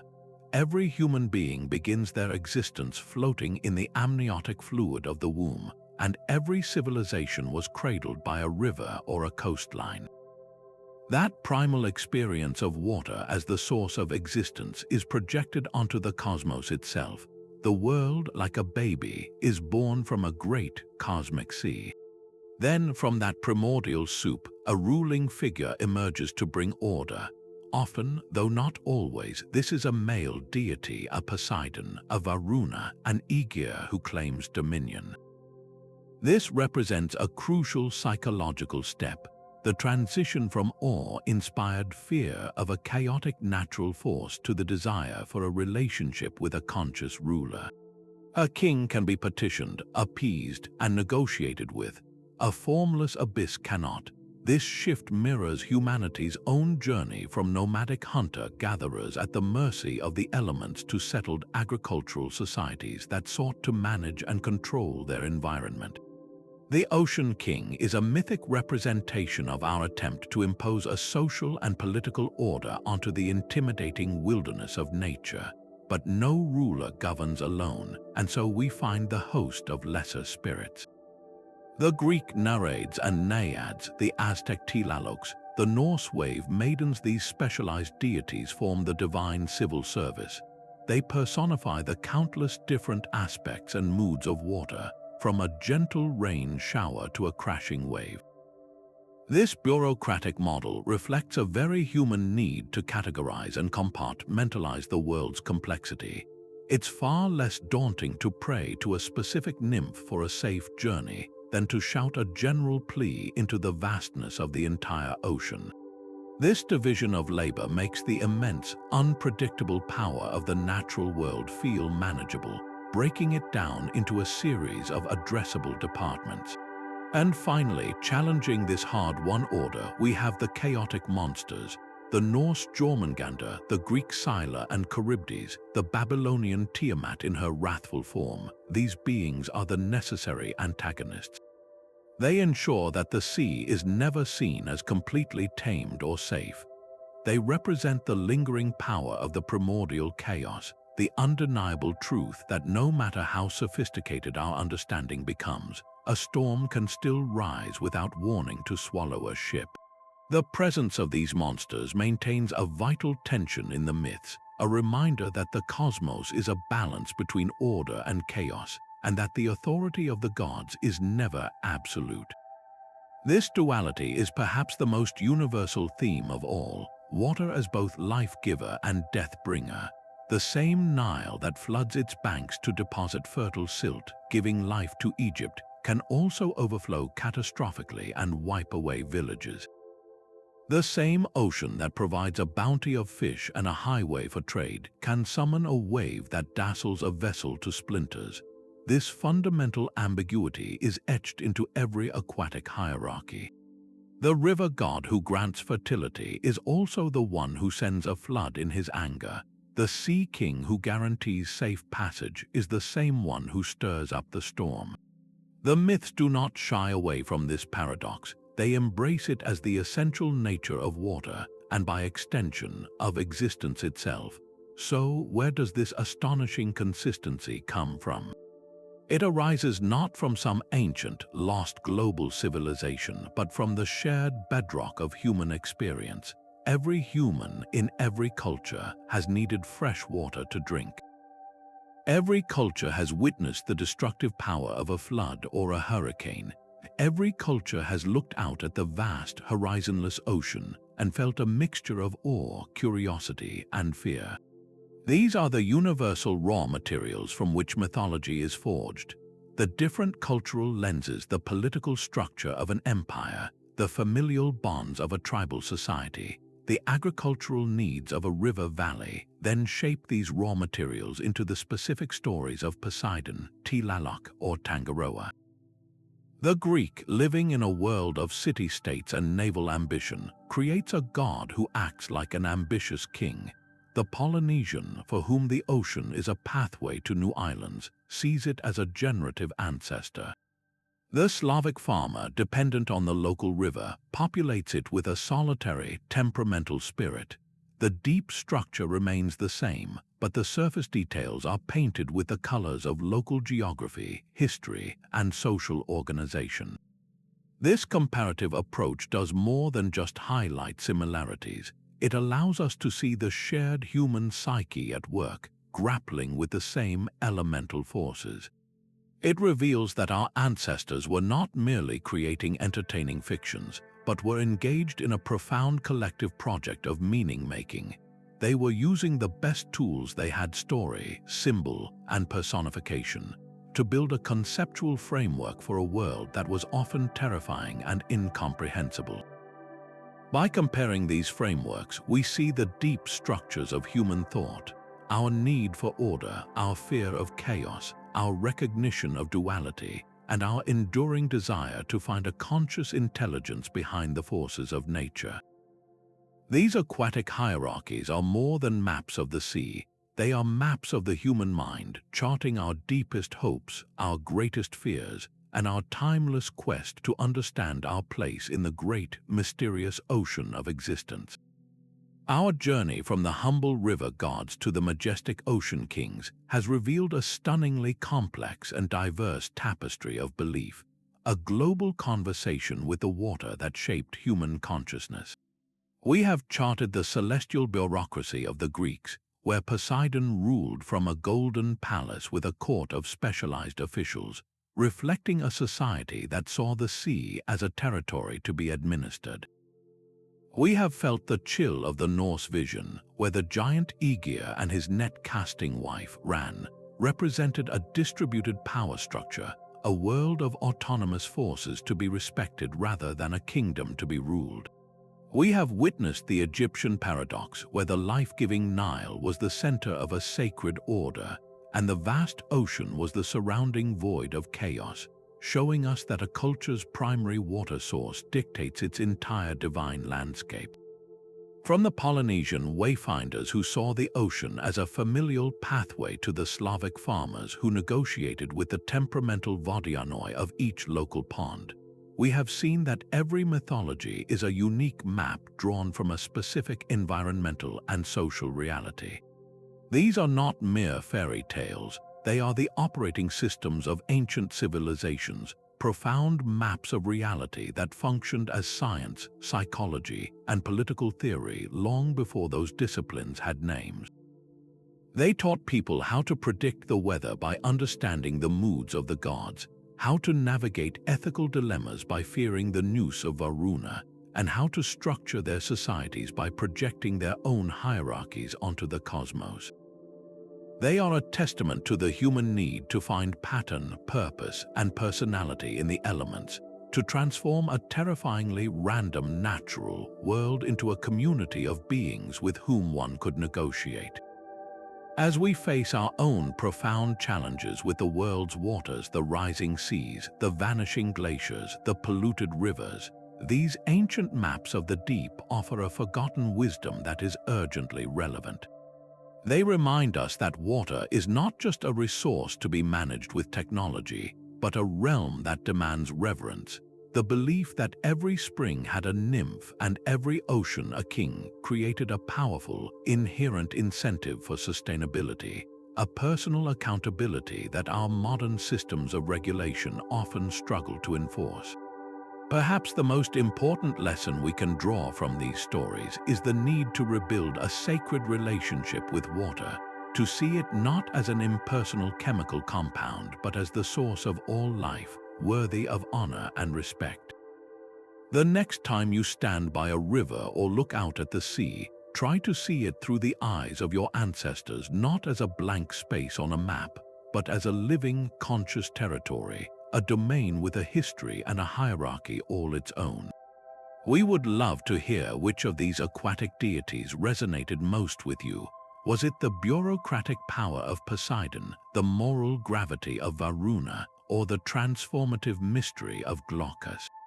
Share your thoughts in the comments below, and if you enjoyed this voyage through the heart of myth, be sure to subscribe for more journeys into the unknown.